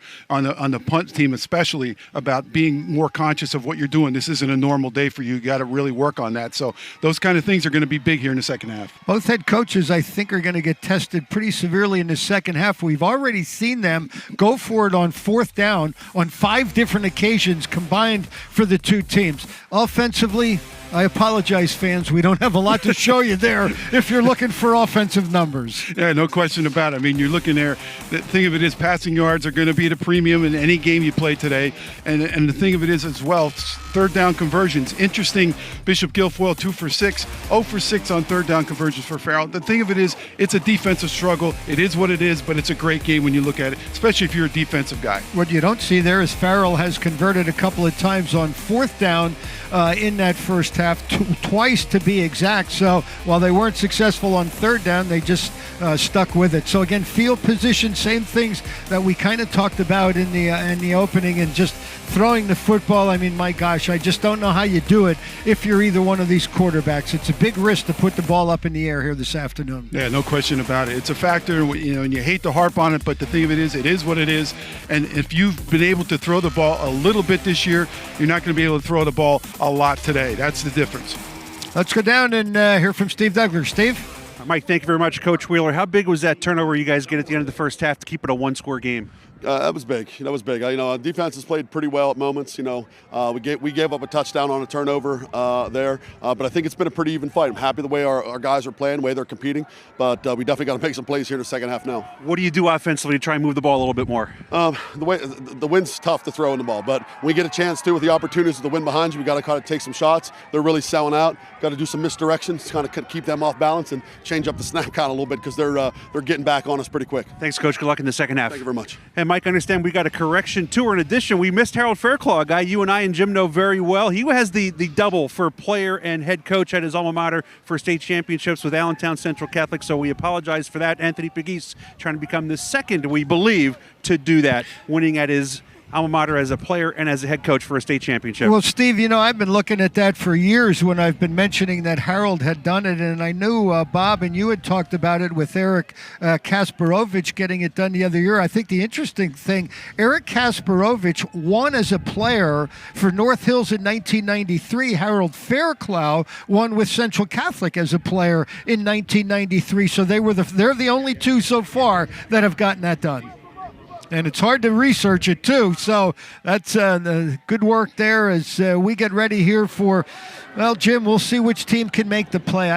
You get the sense, too, that, defensively, I don't know that if I have on my mind to try and force some turnovers here. Both teams have been very good at that. Farrell's forced 2. They've cashed in on the 1 to convert that into a touchdown. Yeah, the thing of it is these kicks are going to be important. Every play is going to be important. Every snap's going to be important because of the fact, as I said, even when you are in the shotgun, the snap is of big value here today with this weather. So we'll see what happens on this kickoff. Of course, the decision to have the wind with them or behind them then fell for Farrell in the third quarter. So obviously, they're going to have the wind advantage as we move into the fourth quarter. And it certainly looks like this one is going to come down to that period as well. So Guilfoyle will have the football to start. Procedure, kicking team, receiving team chose to take the ball at the 35. So the choice to take it at the 35-yard line, and to work goes Bishop Guilfoyle, also a school that has had a great pedigree in terms of state championship success. Their boys basketball team with 4, their girls basketball team with 6. As we look at the first half possessions here for Guilfoyle, they've had the ability to move the ball, but the fumble certainly derailed them. The punt, the interception, mentioned the one that they started, at about the 27-yard line. That's the possession for me, Jim, where they couldn't execute and get to the end zone was their best scoring chance of that first half. Yeah, no question. That would have been their best scoring chance in that first half. They need to get more of those opportunities here. If you look on the other side for Farrell, Anthony Jackson has done a great job of coming off that edge a lot of times, has 4 tackles from the first half, so he's going to be a key here as well in the second half. And now there's going to be a substitution here as number 7 checks into the lineup, Bryce Butler. Second down and 8. Direct snap to Myrick. And, of course, when they put Myrick in this wildcat or whatever you like to call it offensively, that gives them the ability to have that extra blocker in there. First man there defensively was Taden Strickland. Strickland is the team's leading tackler. How about he averages 9.2 tackles a game, 129 on the year. 26 solo is the best for the Steelers. Also has a couple interceptions as well. There's a complete football player right there. No question. Number 8 has been doing it all year long. Most consistent on the side of the defensive part of the football team. Well, then this is what the game plan is going to be. This is a contest where 3-4 yards is very successful in staying on the pace, and certainly Myrick's on pace here. Great job improvising in that backfield. Play designed to go left. He broke it off to the right and turned it into a gainer and a first down.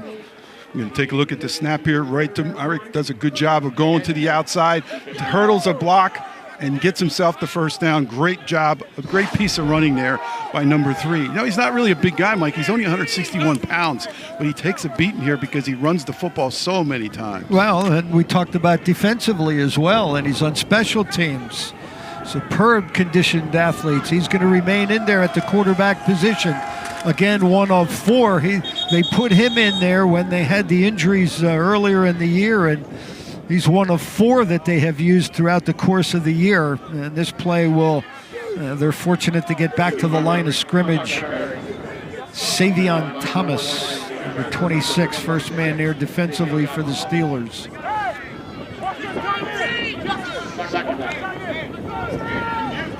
Bob and Steve talked about it at halftime, Jim, and I think we've all pretty become accustomed to it. You're going to win a state championship in Pennsylvania.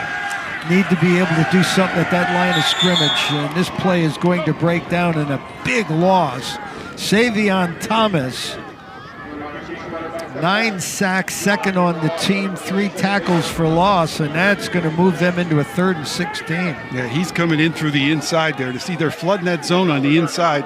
They're using him from that position to come inside, and they're really putting too many people to take on the offensive lineman right there, and they're really flooding that zone. He got in there very, very well. Connor Kesey-Wetter on the year, 61 for 108 passing, 790 yards. 3 touchdowns. They have thrown for only 4 on the year. 39 rushing touchdowns. So this is the kind of game that Guilfoyle has experienced all season long. And low scoring, grinded out through 4 quarters. You have a dead ball, delay game, offense, 3rd down. Farrell now has 8 tackles in the game for negative or no gain. The thing of it is, Mike, we've seen a lot of these delayed games too. That's the other thing. They're taking a long time because they're trying to do that one last shift with their linemen before they can get down to the play they want to call. So a couple of penalties have hurt here, and this is a big one here because now it is 3rd and 20. Myrick, the motion man. Kesey-Wetter just hands it off. That is McCloskey.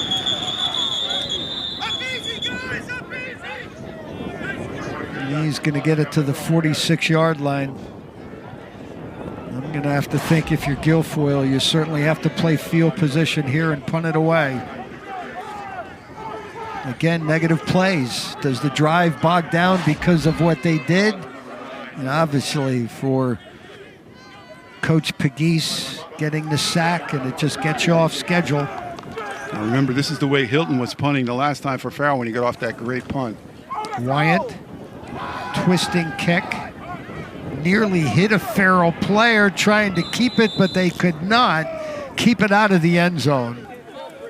46-yard punt. It'll come out to the 20. And that's where Farrell will take over with their first possession of this second half. Again, Mike, as we talked about in the first half, you can't get cute here on special teams. That time, Bryce Butler almost got hit by that ball when he was, you got to get out of the area, because that's, in a game like this, it's going to be one of those turnovers, as we saw a couple weeks ago in a game we did where a guy got in the way. He should have cleared, and it hit him in the calf. Before you know it, the other team goes in and scores, and it's tied up. So the same thing could happen here. Farrell with their first possession. Had success rushing the ball 28 times for 160 yards in that first half, and Stallworth gets it on first down, then immediately by McCloskey. McCloskey's had a great game here this afternoon. You knew coming in he was going to give you that ability to go sideline to sideline. He's done a great job. 5'10", 204-pound junior. He's played in all 14 games this year, done a great job with the tackles. Limits that first down play to about a yard. Raver up under center, probably a pretty good move on an afternoon like today. They go to the toss sweep. Stallworth pulled away from a defender and then turned what looked like might be a yard or two loss into a gain of a couple yards before being run out of bounds by Johnson once again. Johnson's numbers, 12 games, 73 tackles, fourth highest on the team. He was tied for second with 14 tackles for loss. Really do it by committee with Bishop Guilfoyle. And now trying to hustle in the proper personnel. Farrell did not convert on third down in the first half, 0 for 6. Faced with a 3rd down and 4 here.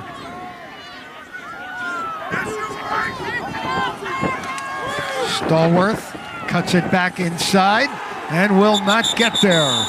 McCloskey once again, number 42, to throw him for a loss of 3. As we said, he's just done such a great job of being all over the field, along with number 57 there as well. That's the thing. Cameron Maloney is helping him out as well. But the thing of it is, they know what's coming, and they can pretty much defense it, and they did a good job there again. Well, there have been a couple of wayward snaps. This one, obviously, punt into the wind. Myrick is settling back at his own 40. Brian Hilton has done a very nice job this afternoon handling those snaps. Has a punt that wound up going 42 yards, and the play clock now winding down to 0. So that just goes again to show the importance of these kicks and punts. And on an afternoon, they're forced to use a timeout, one I'm sure that Coach Pegues did not want to use here. 7-0. We're into the 3rd quarter of the Single A championship game.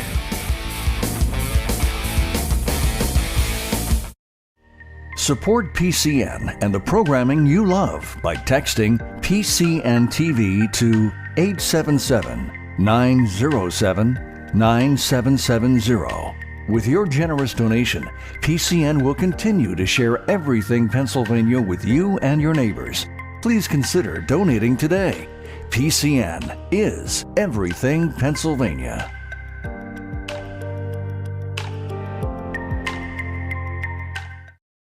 PCN is Pennsylvania history and culture. From the founding of our nation to the struggle for freedom and equality. Listen to the words of authors as they discuss Pennsylvania and the people, places, and events that relate to the Commonwealth. Celebrate our diversity, embrace the past as we look to the future, and be a part of building our nation. PCN is Pennsylvania history and culture. PCN and the PIAA, bringing the best of high school athletic championships to you. PCN and the PIAA are Pennsylvania sports.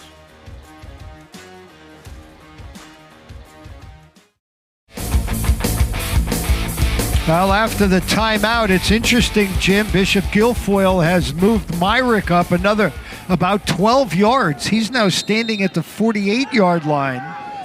Hilton Jr. is in punt formation. He was all the way back at his own 40 before we went to that timeout, and now a change. There's that high lofted punt, or the snap from center. This angled out of bounds and will wind up giving Guilfoyle good field position. A win for the Marauders today would not only give them their 4th state title in 6 years, would also be a milestone for their head coach, Steve Degler, with more. Wheeler sitting on 99 wins coming into today. And I asked him, is there any more significance if you can get it today? He said, well, our run 2014 through 2016 was great. We had expectations back then. He said, we didn't have a whole lot of expectations this year. We were a bit of an unknown, but we keep finding ways to win. He referenced how in the last several weeks at halftime they either have not scored or they're trailing in the game, yet they come back. He said it's a special team here. They don't have a group of superstars. It's been a team thing. And he said these guys have certainly cemented their legacy. No matter what happens here today, it'll be a little more special, though, he said, if he can get 100 and the trophy as well. Well, it's been a special decade for their whole program. 101 wins against 29 losses. They have certainly... Dead ball, false start, offense, 5-yard penalty, first down. They have certainly redefined what it means to wear a Bishop Guilfoyle football uniform during that stretch. Jim, good field position once again, not the way you wanted to start this drive. No, there's been always that really big thing that stops the drive right away. And the thing of it is, it's always been a penalty that forces them back, start 5 yards deeper. Those are the things. When you're having a hard time getting 10 yards, 15 yards isn't much easier. Yeah, this is the second time in this game they will start a possession inside Farrell territory. And with the wind in their back here, you just get the sense. I mean, there's Ball's fumbled, Mike. And they're going to lose the possession of it. Farrell recovers. So a team that by the stat sheet that I was provided had one lost fumble all year long has lost 2 this afternoon. And look who comes up with the ball, Anthony Jackson. I've talked about him all game long. He's done a great job coming off that corner for Coach Omar Stewart's defense. And again, he comes up with the ball. As you're going to see, the ball pops loose, and all of a sudden, there's people down on the ground, and Jackson comes up with it.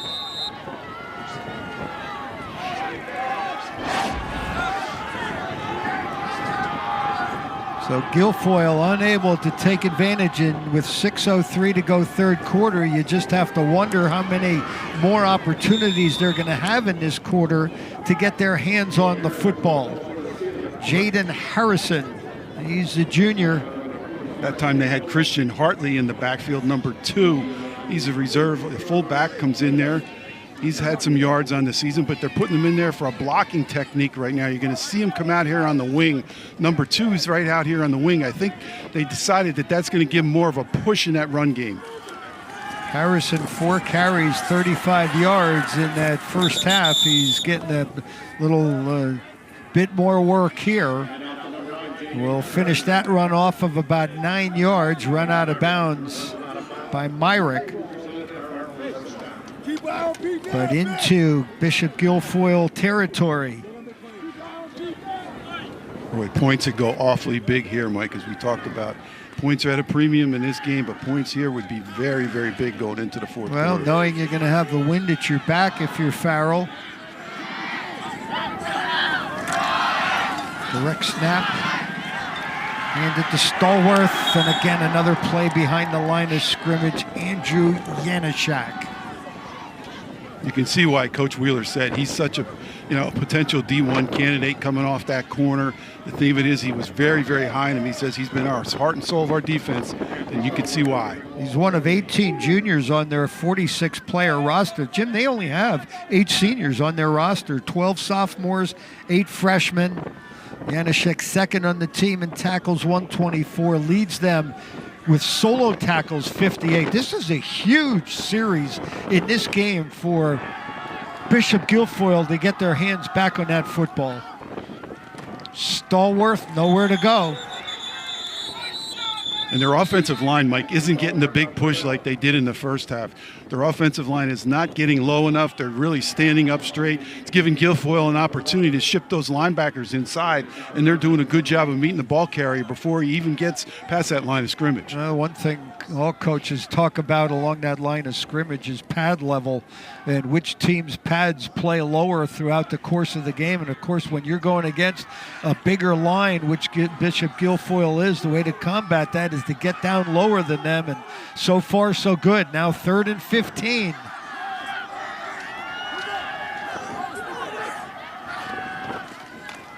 Stallworth.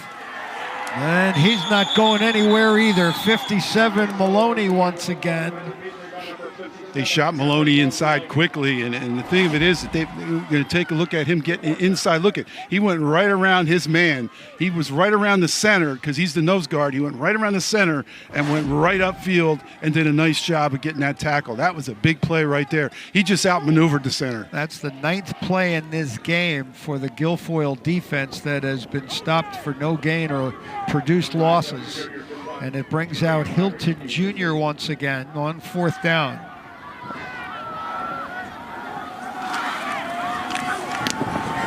He's done a nice job.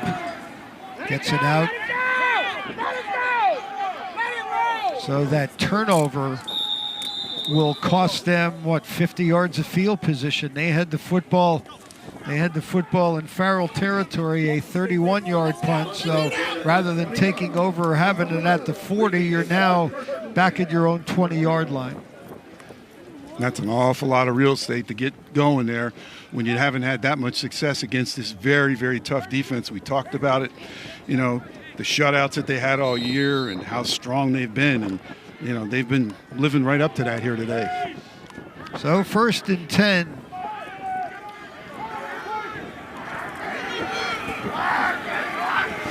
Motion man is Myrick. He gets it on the sweep. Boy, pretty close.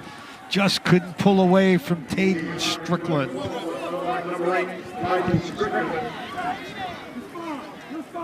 The thing of it is, you look at Strickland and you see the fact that he came up quickly, but the thing of it is Myrick's done a nice job of getting finally past that line of scrimmage and getting into the open.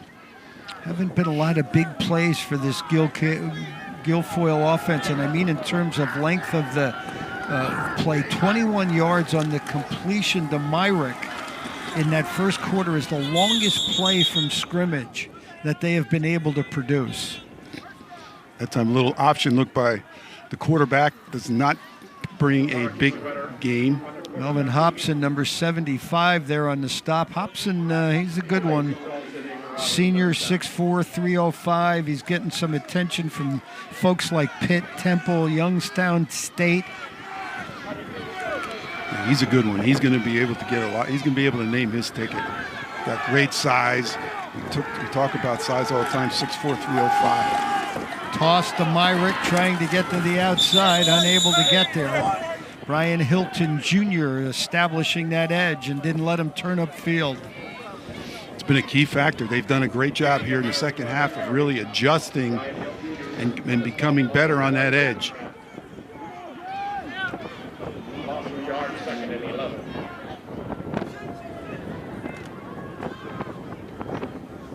Guilfoyle riding a 7-game winning streak, lost in week number 7 to Richland Township 36-0. They were able to reboot and get things back, go to the air and the pass on the money, but it was jarred free. Was looking for Nagola, defended by number 15 Amron Odom.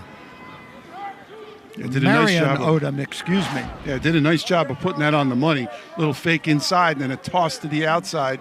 But the thing of it is, if you haven't been able to catch the ball all day, it's another thing. You're not even used to catching the ball. It's a long time past warm-ups from pregame, so your hands are cold, your arms are cold.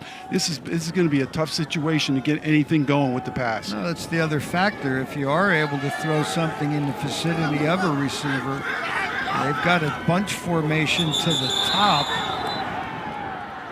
This is going to be an interesting call here to see if the offensive line moved.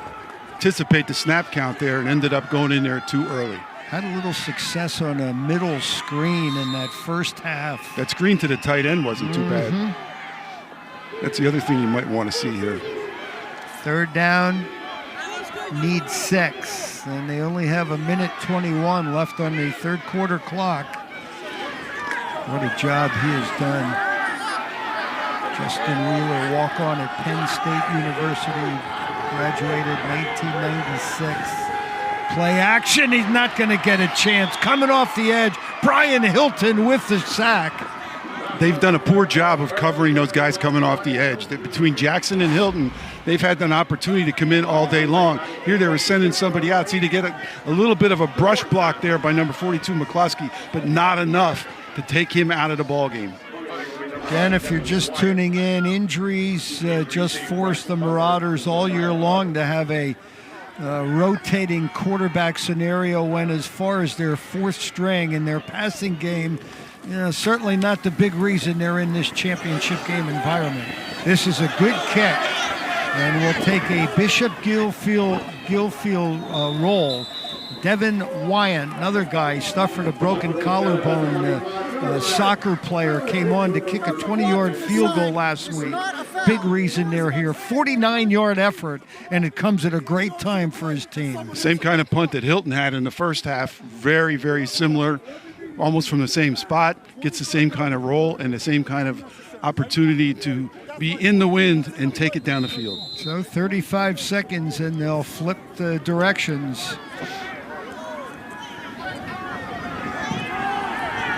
And in the year for Justin Wheeler that it has been, to quote him, just a fight in every game we have played. They're going to really have to fight it in this fourth quarter.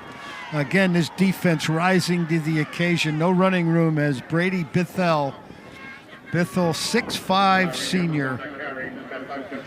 Another big boy at 6'5", at 305. Tell you the way their year has gone. Mentioned their kicker was injured. Bithell kicked an extra point this year. He's 1 for 1, according to the stat sheet. They had to have a ball with that. He said, we were having auditions as the year went on for both quarterbacks and kickers throughout the entire season. He had freshmen coming in, kicking field goals. He had everybody trying opportunities. Third quarter comes to an end. A scoreless third quarter. Farrell 7, Bishop Guilfoyle nothing.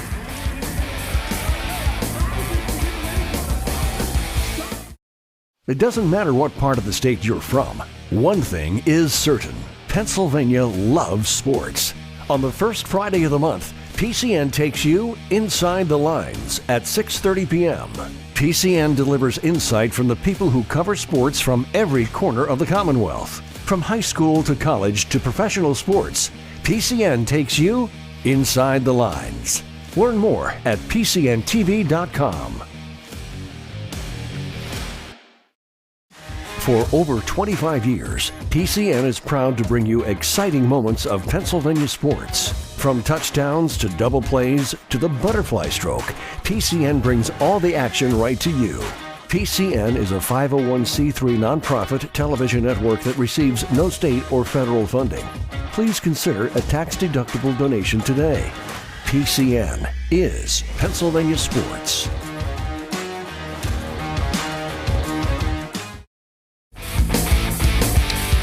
12 minutes of regulation football remain in the Single A State Championship Final. Farrell Steelers 7-0 over Bishop Guilfoyle, and they will have the football just outside their own 25, faced with a 2nd down and 9. See, they have Strickland in that backfield now, Mike. They use him as a blocker. They want somebody more to block to get to that outside corner. Well, and that defense, boy, are they fired up. Just a great flow to that football. Initial contact met. There was a second Marauder there, and coming in to finish it off was Janishak, or make that, number 42, McCloskey. Yeah, Johnson was there first. You're going to see him come up. Look at the contact they're making. They're getting the better of the hits right now, and that's the thing. They're wearing down Farrell when it comes to defense.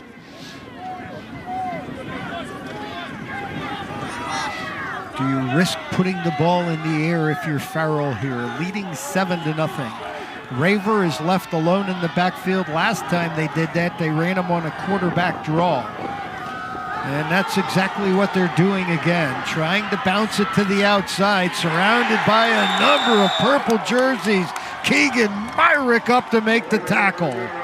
Impressive hit from him to come up that far. He's done a great job in this ball game offensively, but now he's coming up big on the defensive side. Take a look at how far he comes up, squares up the tackle, does a great job of keeping Raver inside the pocket. Well, you know, Jim, you really have to be impressed. I know we talked about the weather, and it is certainly tough, but that is a beautiful one-on-one open field tackle.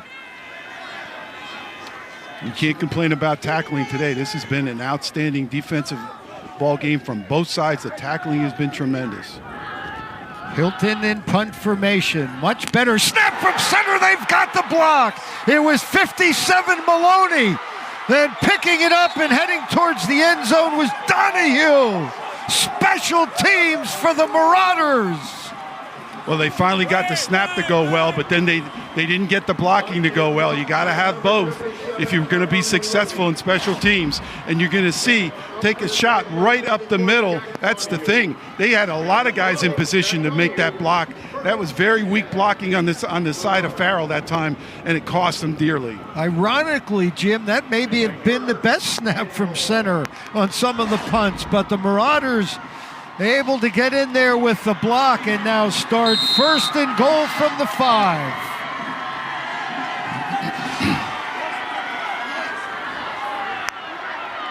Full house backfield.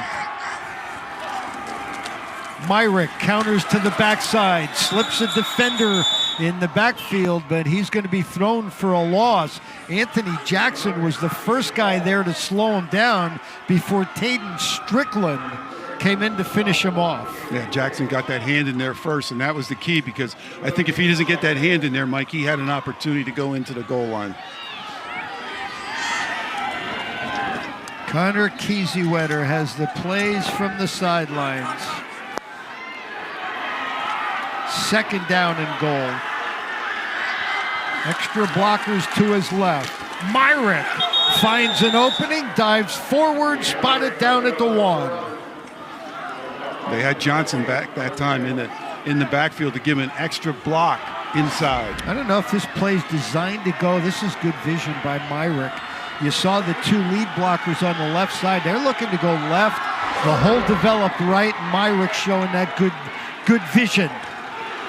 And now third and goal from the 1. Same set. Myrick this time left side to the 1, pushing forward.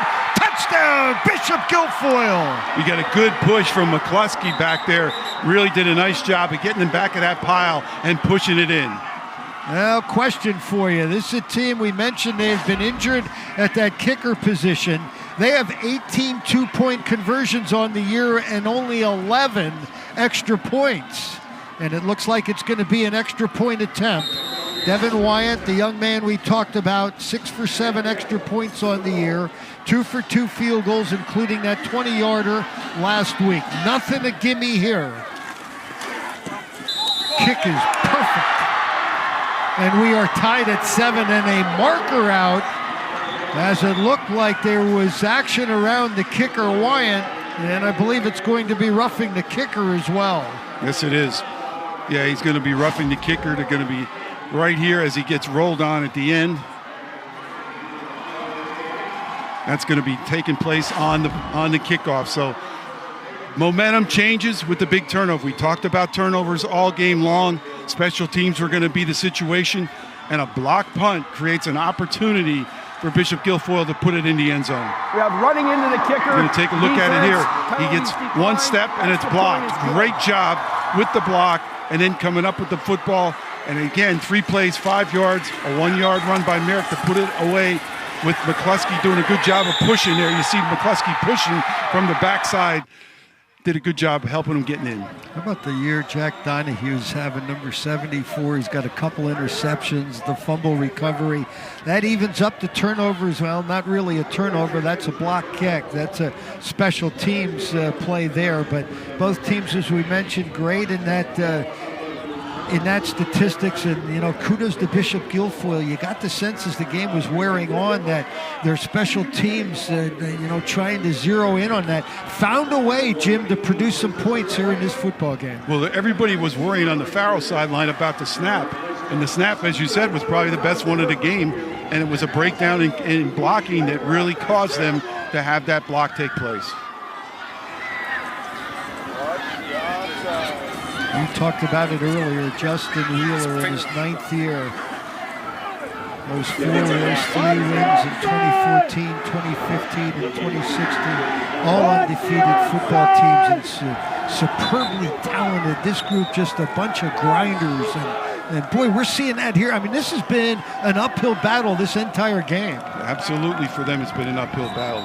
They trailed Lackawanna Trail 7-6 at the halftime last week, and they forced 3 turnovers in that second half. And they had an opportunity. They were under the gun right at the end of the game last week when the Trail took 3 pass attempts and finally got sacked before that game was over. So this team has lived on the edge all year. Justin Wheeler trying to get something, trying to get someone's attention. Taden Strickland, Jaden Harrison are standing at about their own 20. Jim, I don't know that they're still too far back. That wind is showing no signs of letting up. You can see it on both goalposts and an American flag. It has not let up one bit through this entire football game. Yeah, Farrell's got 9 of their 11 players bunched up within 10 yards. I don't know if they're not thinking of some kind of squib kick, and that's exactly what it comes. Anthony Jackson, but a flag out, and I think this is fortunate that Guilfoyle may have been offside here. We have a dead ball, encroachment, kicking team, 5-yard penalty, re-kick. Yeah, Jackson fielded that so cleanly. That's not the way Justin Wheeler and the staff wanted that to work out. That may have been a break for them. It is, because he called Height over and he's talking to him now. That's not what he wanted to see happen.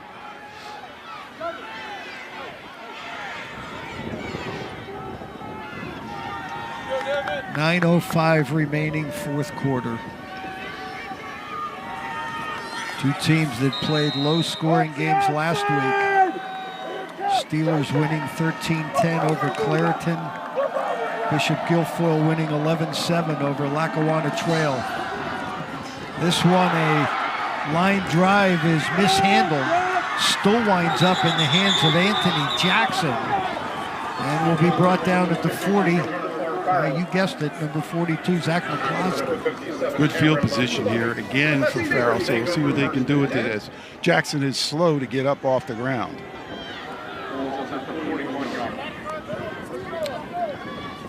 Let's go, offense! Come on, Melvin! Farrell has 1 first down in this half. That, of course, operating into the wind. This will be the opportunity now to work with it as an advantage. Handoff to number 9, Jaden Harrison.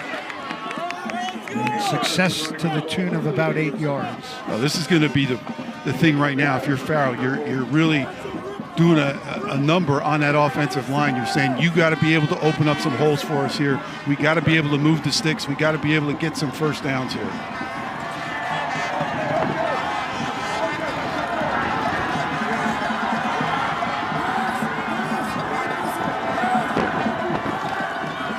Again, it is Harrison. First down yardage and about 2 more until they spot him out of bounds as they move the football into Guilfoyle territory.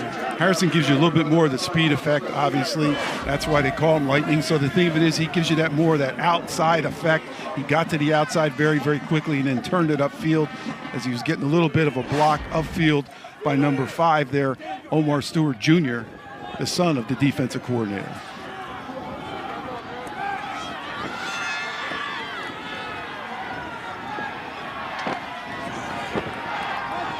Farrell rushed for a season high 476 yards in a win against Maplewood in week 11. They go back to Stallworth.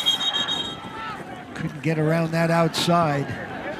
Andrew Janaszak, number 1, the defensive end. Still turned it upfield for a gain of about 3. Those seal blocks on the end are the key. They've had a hard time, obviously, keeping Janaszak out, number 1. We talked about him all day, and Jackson on the other side. He's been a penetrator all afternoon as well. So they're trying to get to that edge, but it hasn't been successful so far. Farrell rushing attack topped 400 yards on 3 occasions this year.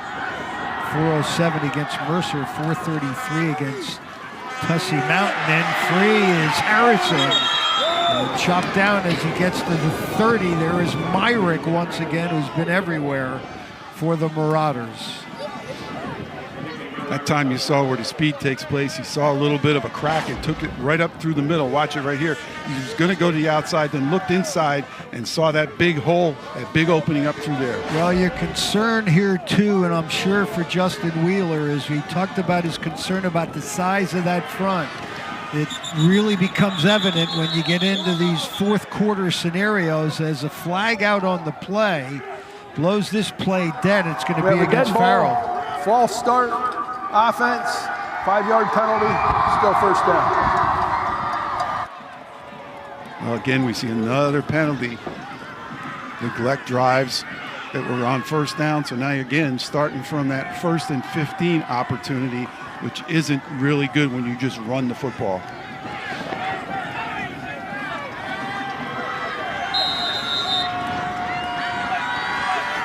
Put the clock in motion now, under 7:20 remaining. Fourth quarter. First down and 5. This handoff is to Anthony Jackson, and Jackson's going to be spun around for no gain. Jackson has carried 21 times on the year, 305 yards, 6 touchdowns. I think that's his first carry of the game, as Farrell's going to commit another penalty. Yeah, they get called for holding here, Mike, and this is going to be a big one.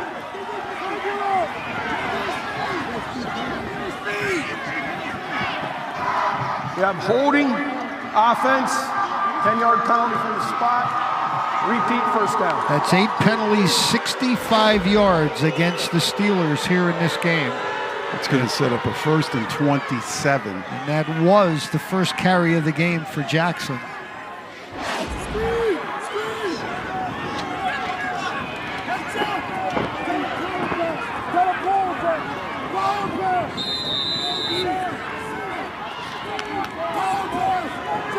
Moves the football back to the 47-yard line, where it'll be 1st and 27. And another play for a loss. So much for that wearing down the defensive front, huh? Adrian Johnson, number 50, leading the charge. The thing of it is, they're getting penetration right away inside. And it just seems like Farrell's a little too slow off the ball, Mike. It doesn't look like they're firing off the ball. And that's in all aspects. That's in the running backs. That's in the linemen. They just seem to be like they're getting too slow off the ball. And the thing of it is, Guilfoyle is really doing a good job of pinching from the ends with number 1, Janishik, and then doing a good job with Johnson on the inside. 10th play defensively for the Marauders that have produced no gains or a loss for their defense. 2nd down, trying to set up the pass and barely got it away. He was looking for Stallworth. That turns out to be a heads-up play there by Raver, who was in a ton of trouble all the way back inside his own 35. They're trying to set up a little screen here over the middle, I think, but the thing of it is, he really didn't have the time to get anything done. There was 3 Marauders in on him right away.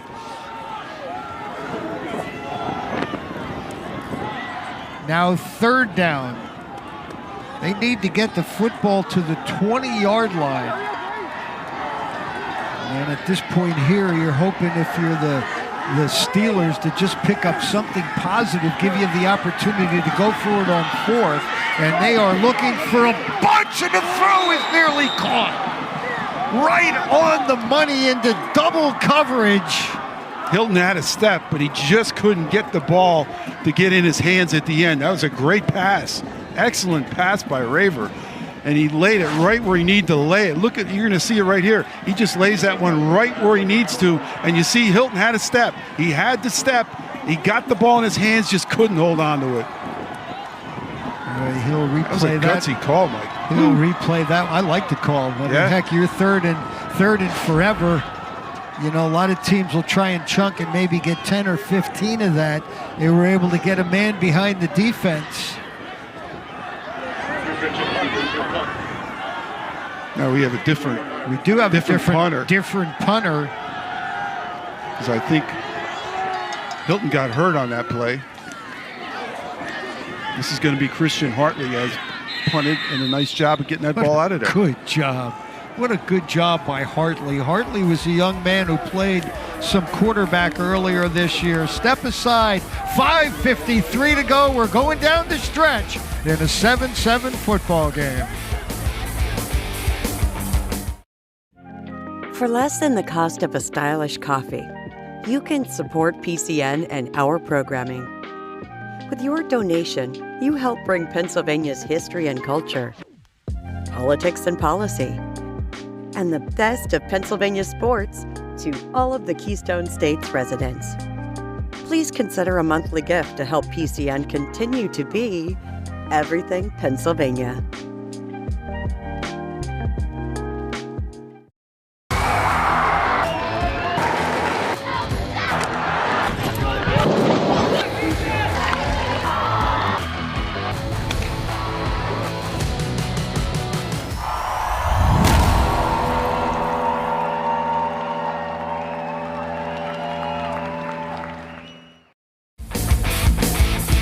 Battle for the 1A championship continues. 7-7 game. Guilfoyle with the football just inside their own 20. Myrick takes the direct snap and fights as he has all afternoon long for a couple of yards before being upended by number 75, Melvin Hobson. Gain of 3 will make it second and 7. Certainly about ball security, Jim, and the big thing here for Guilfoyle is, again, operating into that wind, try and pick up a first down or two and just get yourself into position where maybe you can take a shot at winning this game. Certainly overtime looms as a major possibility in this contest. On second down, Myrick. Again, they're crashing those ends. They're doing a good job of keeping that ball inside those lanes is what they want to do. As again, you're going to see a good job coming off the corner there that time by Hilton. He did a nice job coming off that corner. Well, it's just, and Steve asked Coach Wheeler at half, how do you create offense out of this? And, you use some misdirection, but it's just so tough in this day and age to generate. When you become one-dimensional, which basically both teams have been here this afternoon, it's so tough. I mean, you give those defenses that opportunity to crowd that line of scrimmage. Hasn't been a whole lot of running room. Faced now with a third down. Try to go to a sweep, and Myrick's unable to outrace the defense. Number 26 was there and waiting, Savion Thomas. Boy, he's had a great afternoon, hasn't he, Mike? He's made some really good plays at pivotal times in this ball game. He slithers inside again. He does a great job when he's in there of getting inside between those cracks and getting into the backfield. Back into punt formation, Cameron Maloney.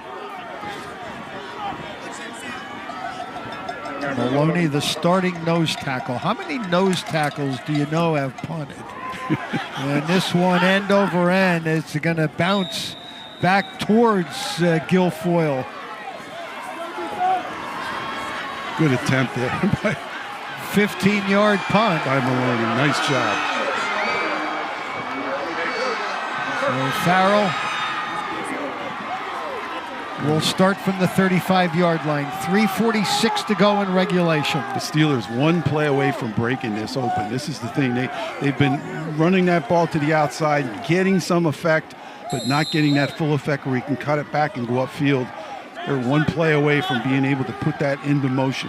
Well, I'm wondering, with Hilton able to get a step on the defense there, if it doesn't at least cross your mind. Give it another shot. Absolutely. Keep it on the ground, Harrison. 3 yards on first down.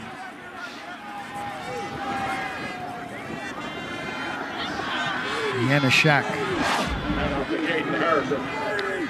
You see, the thing of it is, again, with that contain has been the key all afternoon. Good job again by Yanishek to hold contain and get him to push that ball inside up that lane. And he gets a piece of the tackle as well. Same play. And this one with not the same. There's Keegan Myrick once again. What a football game this young man has played. Myrick listed at 6 foot, 161 pounds.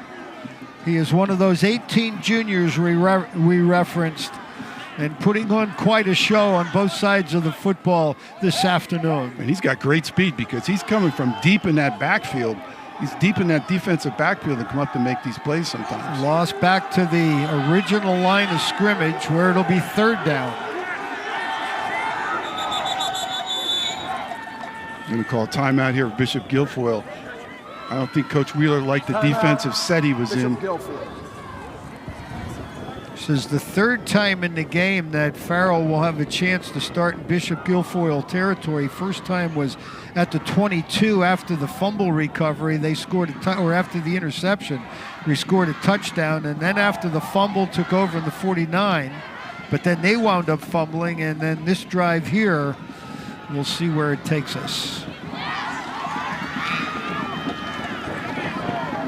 Animals, tractors, square dancing. See it all and more with PCN's Farm Show coverage this January. Get more at PCNTV.com on cable and streaming. Taking flight, Mr. Wills. Yes, the Farm Show. As you can see, everybody in that Farm Show mode. PCN does a great job with that every year.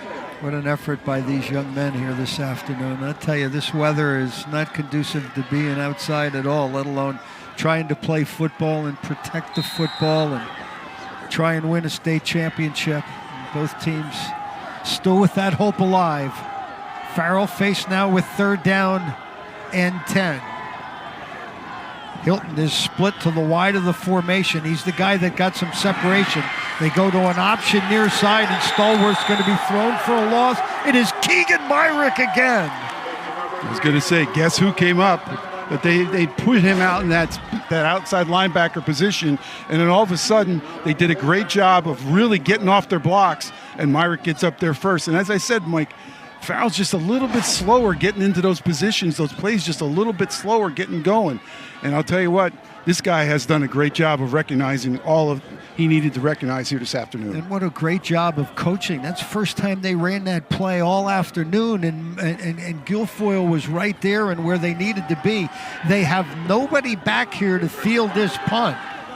And Hartley is still back punting this time. Hilton is not. Able to get it out end over end, and the wind will easily drive it through the end zone. So Guilfoyle holds 37-yard punt, but it'll come out to the 20, 145. Each team has 2 timeouts remaining in the football game.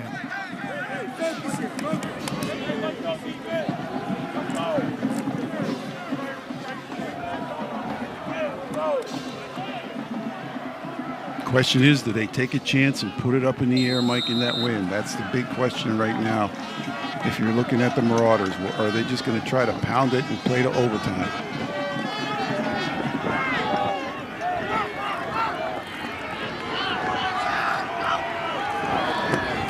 It'll be Myrick on 1st down.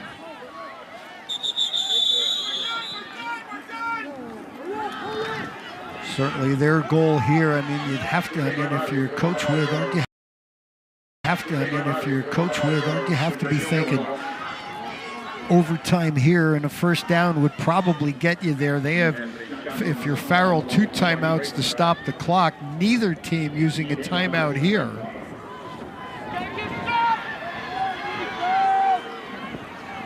Thought maybe Farrell might use theirs to try and at least force them into a punt, but it apparently now both coaches have their minds on an extra session.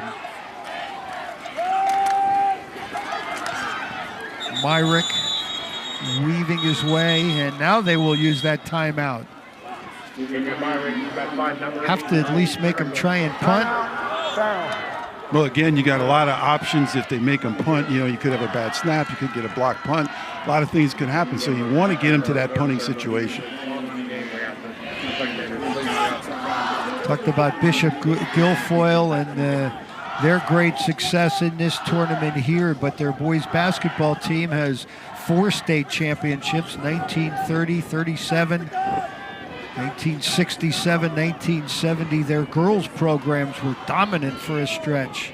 6 titles, 1984, 91, 93, 2007, 2009, 2010. Of course, the football program a perfect 3-0 in championship games, winning those 3 straight, beat Clareton 1918 and 2014. This Farrell program 35-0 in 2015, and Clareton again 17-0 in 2016. 16-0, 16-0, and 15-0.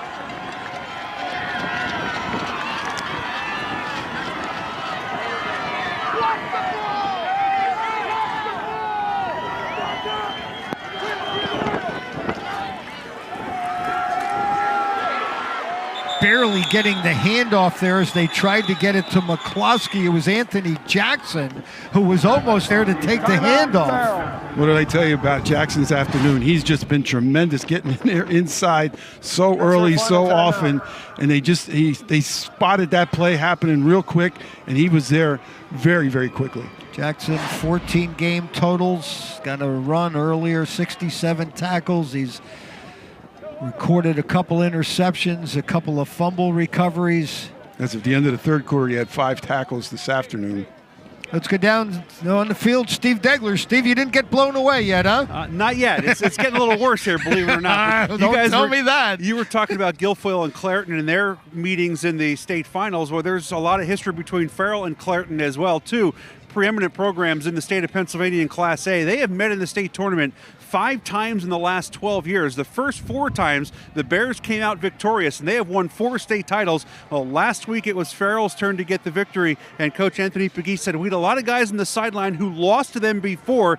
He said, not many of them gave us a chance to get back here after all we lost last year. It's been satisfying to prove them wrong, and they went through a pretty good team to get back here looking for back-to-back titles. Yeah, for sure, and it's always tough to rebound after those emotional games, and they've just done a terrific job to re-energize and refocus. That's a tough part of winning this state championship, to continue that momentum and get by those emotional wins and re-energize yourself. Jim, I think both coaches here and there probably have done a terrific job. I mean, this has been an epic battle. I know it's not, what people like in this day and age, but this has been some hard-fought football game. No question about it. And both teams, you look on the other side, the Marauders had to get by Juniata Valley 4 times in the past 5 years in their semifinal game. So the thing of it is, teams have really strong strongholds, and boy, I'll tell you, they've really shown their grit here today with the defensive side of the football. These guys have put on a clinic that you can watch defensively. It's going to be interesting to see what Farrell does here. They open up with 3 receivers to the left. I mean, they have shots here at the end zone if they want to take them. Play blown dead before the snap. We have a dead ball, delay game, offense, 5 yards, still first down. It just is, as tough as it has been to move the ball on the ground here, I wouldn't be surprised to see Farrell take some shots here. There's only 45 seconds. They're out of timeouts. Guilfoyle still has 2 remaining, but now it's 1st and 15. He wanted to go to a little middle screen there to Bryce Butler in the middle. That's what he was looking for that time. See if he's going to go back to that. Yeah, there it is right there. He's going to go to that middle screen. Got a great block on the outside. This is Bryce Butler. The run after the catch going to be good for close to 20 yards. And a Clairton first down. What a block he got from Jaden Harrison. Watch Harrison just flatten his man. There he is, number 9. Take a look at it. He flattened his man and got him on his back. Got him an opportunity to get way down the sideline. 20 yards on the reception. Moves the ball to the 25-yard line, just inside of it. 37 ticks remaining. Wouldn't be surprised if they go that same screen to the other side. Well, they've got that same formation to this side, and now Guilfoyle calls for and will use one of their final 2 timeouts. And I think that's exactly why Coach Wheeler called that timeout. He said you got to be aware of where Butler is at all times now because of the fact of what happened on that screen before. 2019 state football championships are underway. There are 3 representatives from District 7.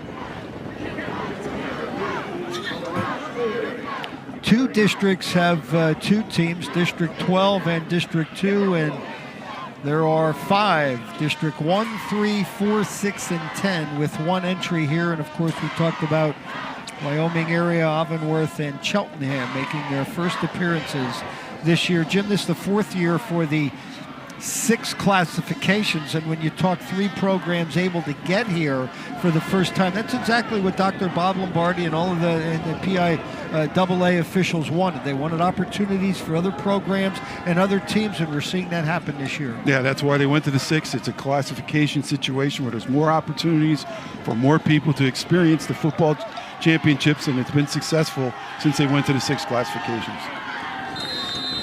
Got that same formation here with the trips right. Butler again is the middle of the 3 receivers to the right side. Raver, the quarterback, now sets with the call. He may go deep to the other side of the field, and that's what he's looking at. Oh, he's going to the middle. Looking over the middle and was off the mark looking for Jaden Harrison. Harrison is tied for the team lead in catches with 19.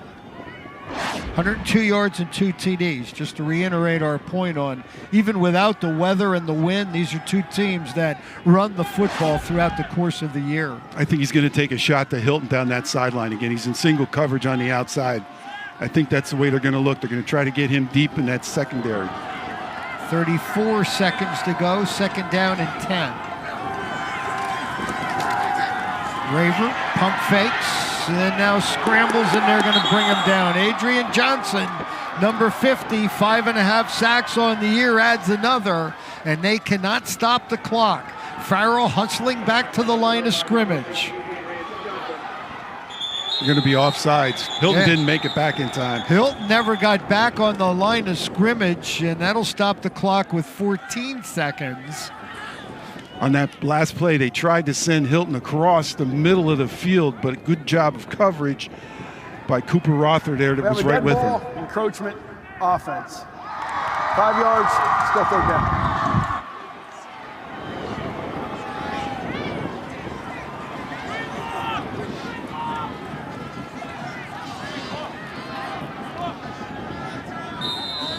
Anthony Pegues, talked about it earlier.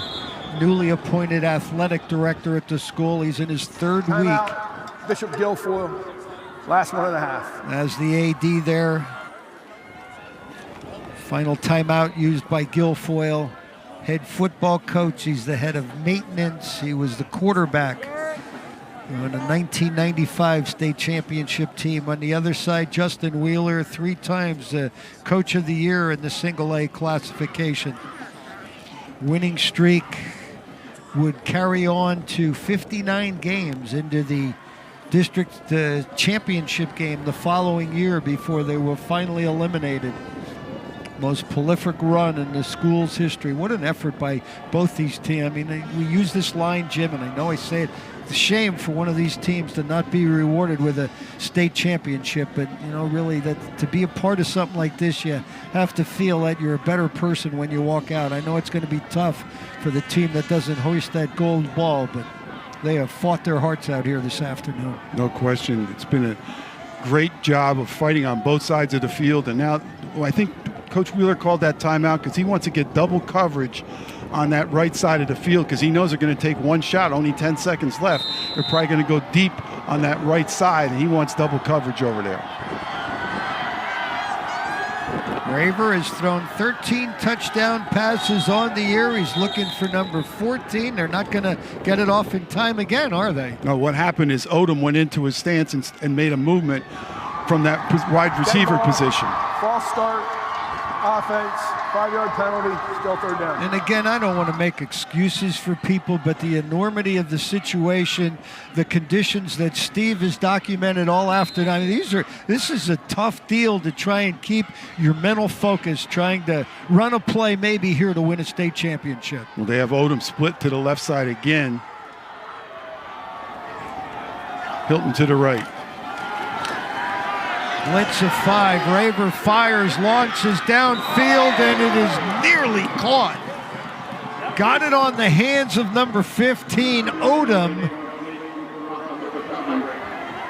And that's why I said they wanted to roll that double coverage to that side because they knew they were going to take a shot. See, he's got that single coverage right there, but he was really fortunate that he got turned around right there. Rothler, almost the catch was made.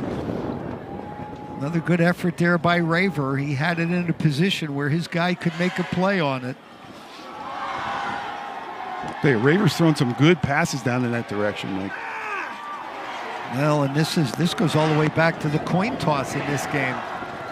You know, to have the decision to get the football here in the fourth quarter with the wind at your back, one more shot, time expires. And the throw over the middle will fall incomplete. No flags on the play. The single A championship game will go to overtime. We're going to keep it right here at a windswept Hershey Park Stadium Each team able to scratch out 7 points.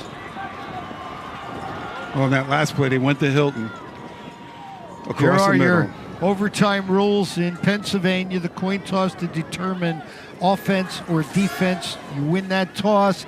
Usually teams want to play defense first. Each team then receives a possession starting at the 10. The team's possession ends on a score, missed field goal, or turnover, or downs, or possession. Each team receives 1 charge timeout per offense or defensive series. If the score remains tied at the end of the first overtime period, the procedure is repeated. So here we go. I would think we're going to play at the right end zone. That's number one. I'm going to be surprised if anybody wants to go play offense into this win. That would be a very, very surprising factor if somebody took that other end zone. You're right. And now what takes place, Jim, is all the officials meeting right at midfield, each team huddled around their respective coaches and going over what we just discussed right there. And that's the conversation that is happening right here, how we want to handle things and how we want to move forward with it. Guilfoyle getting their touchdown on a blocked punt, setting them up inside the 10-yard line. Farrell's touchdown coming after a turnover gave them possession inside the 25. And figured it was going to be that kind of game. With these two defenses, this might come down to the kickers again, Mike, as we talked about. There's the big first turnover that we saw early in the ball game, created the opportunity for Farrell to get themselves deep down to sideline and close to the 1-yard line, and then the 1-yard plunge to put it in. But that turnover was the effect of how it happened. And then the block punt, the second turnover. That turnover caused an opportunity for number 74, Jack Donahue, to pick it up, and then an opportunity to get inside to the 1-yard line, and then another good effort inside when the 1-yard line with a good push from McCluskey to get into the end zone. I'm going to correct something I said earlier. Guilfoyle had only fumbled 1 time, while you're actually 10 on the season, but still a rarity for a team that has done such a great job of taking care of the football this year. Actually, no, it was 1 fumble. I have it. They lost 1 fumble, 8 turnovers, so a big key to their success, but certainly the conditions indicating and dictating that it was much more difficult here this afternoon. So 2 teams that have slugged it out will go to overtime to determine a state champion. A couple of numbers to think about while they invite the captains out to midfield. Stallworth has rushed 24 times for 108 total yards. Harrison, 11 for 76. Raver, 11 for 14. Hammonds, 1 for a yard. Raver's completed 2 of 8 attempts for 14 yards. On the other side, Guilfoyle, Merrick, what a game. He's 27 carries. 27 tough carries, 63 yards. He has scored their only touchdown. McCloskey, 8 carries, 14 net yards. Kiesewetter is carried it 4 times. Minus 13 yards his total. He's completed 2 of 4, has suffered the interception. Had that 1 big completion in the opening half. Led to 31 yards, 21-yarder that was. It's been sacked a couple of times. Myrick and Fox have their only receptions. Tackle-wise, Myrick has 7 to lead the way for Bishop Guilfoyle. McCloskey, Janishak, and Rother with 6.5, 6, and 5.5, and Anthony Jackson and Ravenscraft leading the way with 6. Let's get down to the coin toss here in overtime. Yes, sir. No. So which end of the field do you guys want to play on? Take your choice. Okay, you want to play on that end of the field? Yeah. It looked like they were looking Farrell's way as if they had won the toss.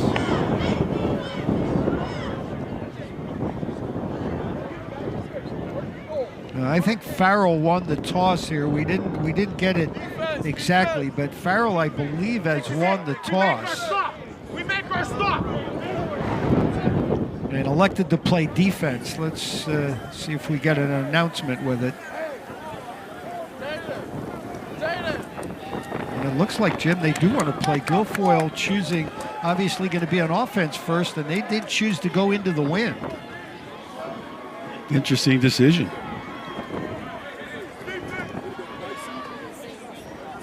So Guilfoyle going to get the football first.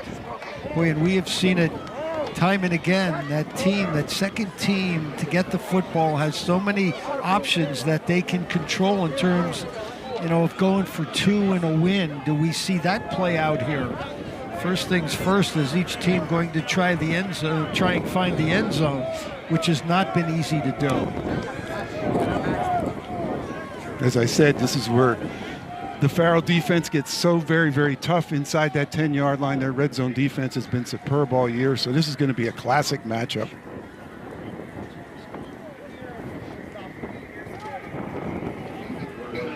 So Farrell did indeed win the toss. And we'll play defense first, which is the norm in these overtime. And a lot of folks don't like these overtime rules in terms of some of the things that can play out with it. So it'll be Guilfoyle first and goal from the 10 in our first overtime period. They're going to go with that heavy package. They have the big guy in there to block. Johnson and McCloskey are those two big guys you reference, and they haven't wavered off of it. Interesting conversation we had with Coach Wheeler, and we're talking about this kind of style, and there have been some folks that have asked him, why don't you change and get to this spread attack that is so common now among a lot of the programs? And simply put, he said, we're from a part of the state of Pennsylvania that doesn't have great weather for throwing the football. And if you're going to win a state championship, you have to learn to be able to score in these kind of conditions. Here is Myrick taking a direct snap, but the play blown dead. Once again, Johnson was in the backfield. Johnson, 6 foot, 205. False start, offense. 5-yard penalty, still second down. Came down to a nail biter last week for Bishop Guilfoyle. Last 4 plays last week as well, as you said, Mike. So they're used to going down to the edge.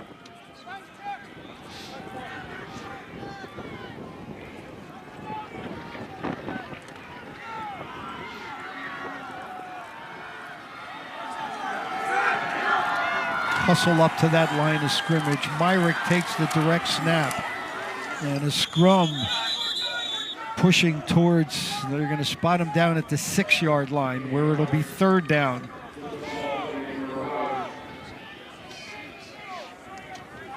And 52 on the bottom of that pile, Dwight Ravenshaft. He's been doing a very good job with 6 tackles at the end of the game, so he's been in on a few more here in the overtime.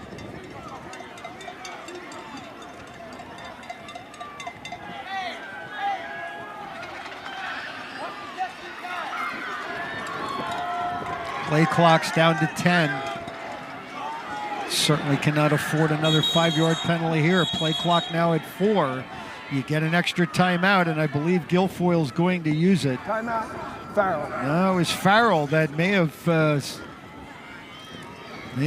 saved them. That play clock was getting dangerously close.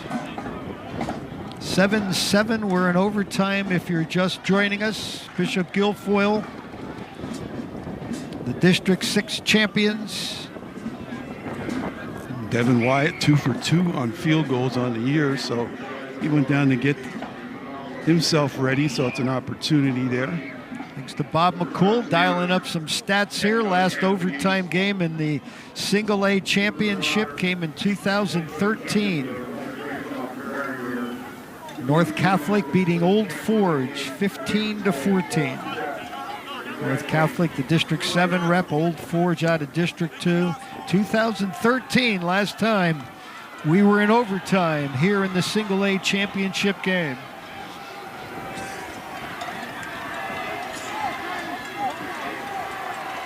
We have Myrick now in position to take the direct snap. Kiesewetter, the quarterback, is split in the receiver position to the right of the formation. That is Hayden Fox sliding along, and they're going to throw the ball, and it is in and out of the hands of Andrew Janaszak. The wind affected it again, Jim. It just held it up in the air. It took forever to get to Janaszak, and the defense recovered in time to knock it away. Yeah, no question that it was a small pass, but look at it. It takes a long time to get down. It's almost like a punt coming down, and by that time, got the opportunity for number 7, Bryce Butler, to come in there and knock that ball away. So the kicker, Devin Wyant, talked about it earlier, missed part of the year due to a broken collarbone, kicked a 20-yard field goal last week. This one, 23 yards, and it's blocked. Coming off the edge was number 12, Brian Hilton Jr., to get the block. Hilton did a great job of extending the body out there on the edge. 6'2", used all of it to come off that edge. Look at, he was not even blocked as he comes off that edge and does a great job of getting it with the hands. Couldn't ask for anything better as he came off that corner. Timed his jump perfectly. Hilton, 6'2", 175. Phenomenal year. 6 tackles for loss, 9.5 sacks, and perhaps the play of his career in a Farrell Steelers uniform. I'm going to go out on a limb and say he's part of the Farrell basketball team as well. I might not be right, but the guy that can jump like that and the things that he's done here today, I would definitely think he's part of that basketball team as well. Looks to be moving a little gingerly there, though, on the sidelines. Oh, so Farrell now with an opportunity to win. Touchdown wins it, field goal, any kind of score.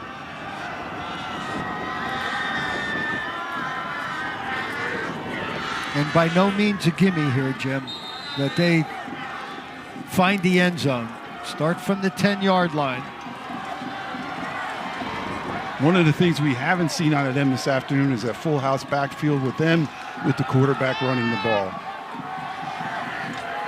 They're still going to try to chip that edge. I can see it again. Stallworth's lined up in a wildcat. Forward progress as he winds up breaking through, but well after the whistle had blown. Forward progress is going to be marked at the 8-yard line. Direct snap up the middle. 8-yard line. Boy, what a call on 3rd down. They'll be replaying that one. Bishop Guilfoyle, that wind just held that. They had what they wanted. And the wind just floated that football on him. Stallworth again. To the 5.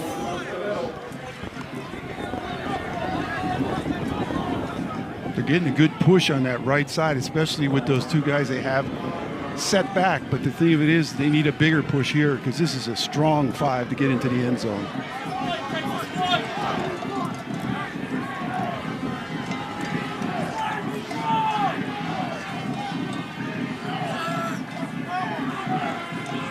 Jaden Harrison in the shotgun right now. And Harrison gets a direct snap. Rolling to his right. Hit at the 5, and that's right where he will stay. It'll bring up 4th down. Couldn't get that corner to go. Jackson tried to get a block on the outside, couldn't get that to go. But again, Andrew Janaszak out there, number 1. What a great afternoon that young man has had. Now what do you do if you're Farrell? And it looks like they are, Coach Pegues flat out admitted with us, we're not great when it comes to the kicking end of things. And wouldn't it be ironic for it to come down to that? And they're going to line up. It looks like it is Hilton who is on to attempt. He's 22 of 34 for extra points. Do not have him for a made field goal on the year. Timeout Marauders as they're going to try to ice him. He's walking really gingerly still too, Mike. It'll be interesting to see if he can make this, swinging that leg. He's really holding that leg as he's been walking back to the huddle, and this is going to be a big play for him. Jim, you always have to have a little giggle when we talk to these teams that score 38, 40, 45 points. You're right. They never kick field goals. Don't worry about extra points. Yep. Wouldn't it be something for Farrell for this to come down? My stats that I was provided, Hilton has not attempted a field goal on the year. He's 22 of 34 on extra points, so not a given there as well, and this obviously going to be a little longer than what an extra point would be. And again, kicking into a wind that is really still whipping. Football's going to be spotted at the 12. It'll be a 22-yard attempt. Looks like Hartley's the holder. Yes, he is. Hartley's the holder. This has a lot of moving parts. Again, the snap, the hold, and the kick. It looks like he's a straight-on kicker too, Mike. Brian Hilton from 22 yards to win the single-A state championship.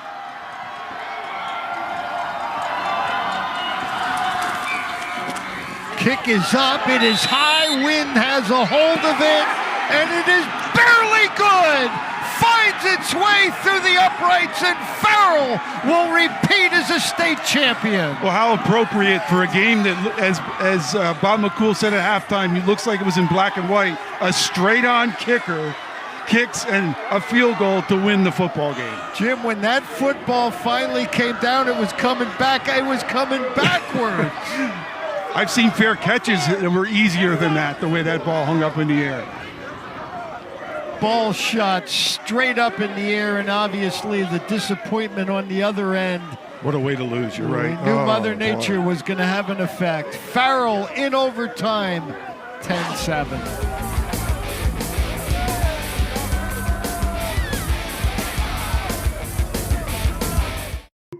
Nobody covers state politics like PCN. Our nonpartisan coverage shows the whole event as it happens, without an agenda. As a 501c3 nonprofit public affairs network, we're dedicated to bringing you unbiased coverage as a public service.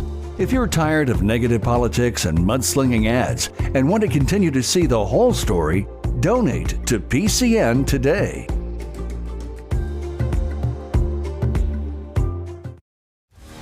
A PCN Select subscription is more than a single championship. It's a year of Pennsylvania sports.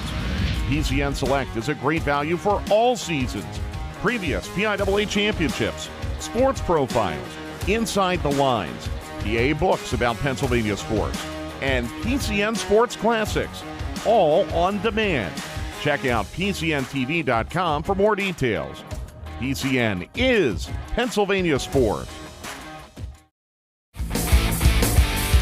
Two teams showing great sportsmanship despite the disappointment for the guys in purple. What a hard-fought game. They had their chance. Gutsy call on third down, and again, it's just amazing how long that ball stayed up in the air, Jim. Both balls up in the air. Yeah. Between the pass from Bishop Guilfoyle that was staying up in the air and finally got knocked down, to the kick that was up in the air and was up there forever and finally came down, and the winner. Lebanon Valley College player of the game is number 12, Brian Hilton. The 6'2", 175-pound senior had the fumble recovery that set up their first score in the first half. But boy, he was far from done. Had that 42-yard punt. No interference there, no roughing the kicker because that ball was partially blocked. And oh, by the way, he was tremendous on the defensive side of the football. Had the sack, kind of knew it was going to be, and then in overtime, the block off the edge. He wasn't blocked whatsoever, comes right off that edge and makes that block happen. And then you're going to see the straight-on kick, which you don't really see too much anymore. It's coming, folks. It's coming. It finally comes down.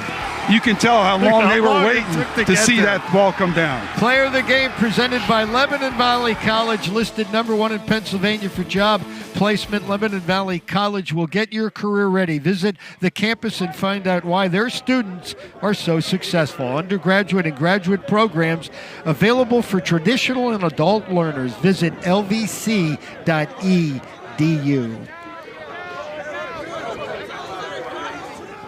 You see a great scene right there as the winning kicker is embraced by his coach. Back-to-back championships matching the 95-96 teams that beat Southern Columbia.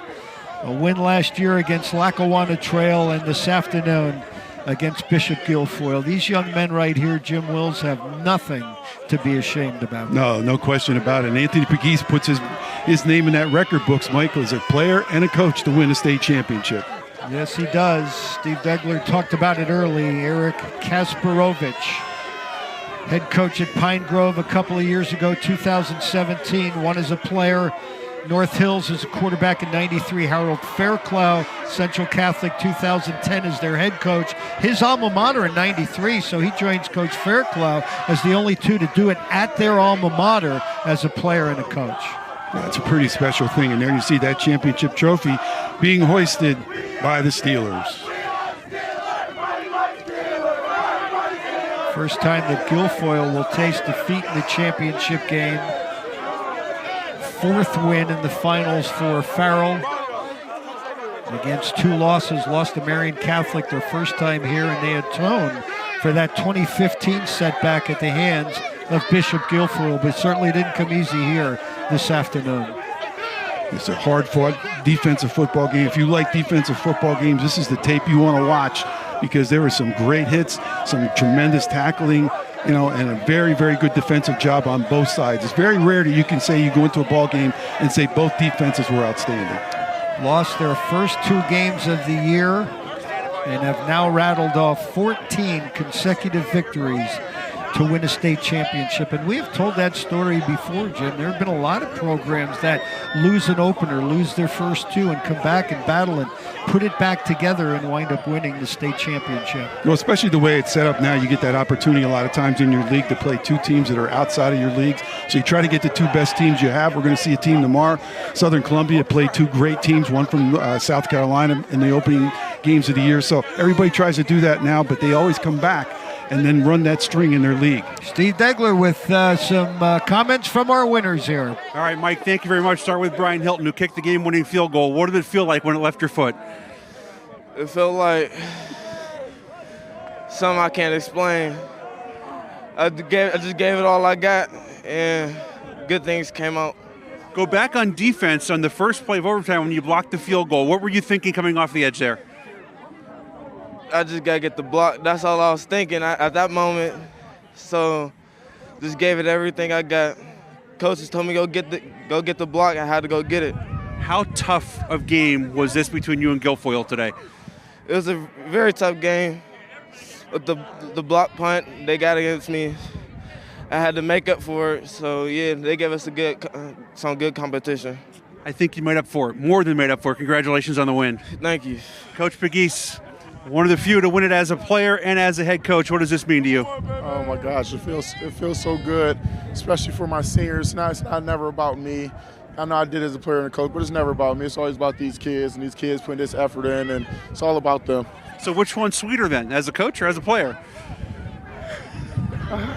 The player thing was so long ago. That's 20-something years ago. So I'm gonna say as a coach. We're right here in the present right now, so I'm gonna say as a coach. Obviously, when they blocked the punt and scored, they had a lot of momentum. How much did you guys have to regroup at that point? At that point, we had to group a lot. You know what I mean? The way this game was going, I knew defense was gonna hold us down, and like you said, I blocked punt, gave them the momentum, and they got in the end zone. I knew if we could just keep our composure and turn it over to the defense, we can win the game.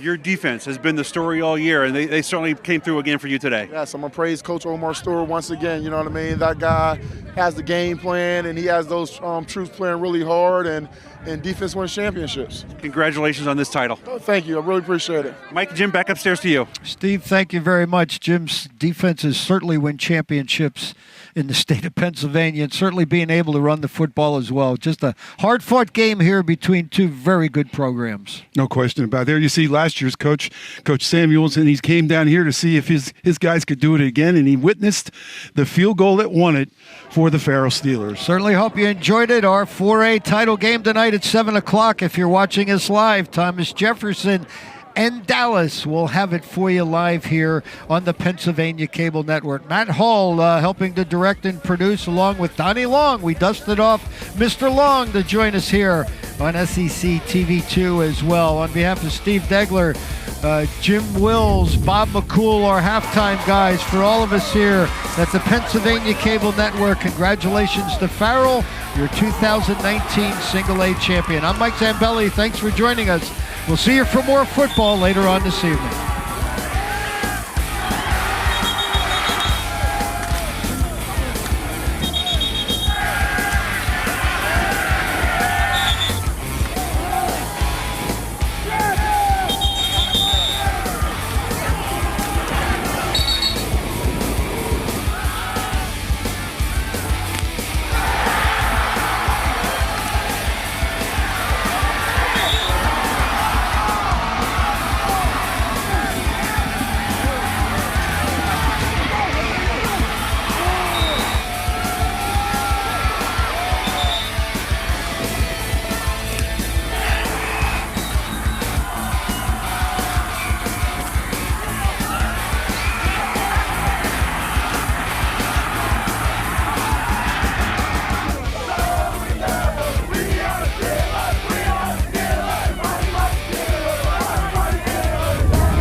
Relive the action with PCN.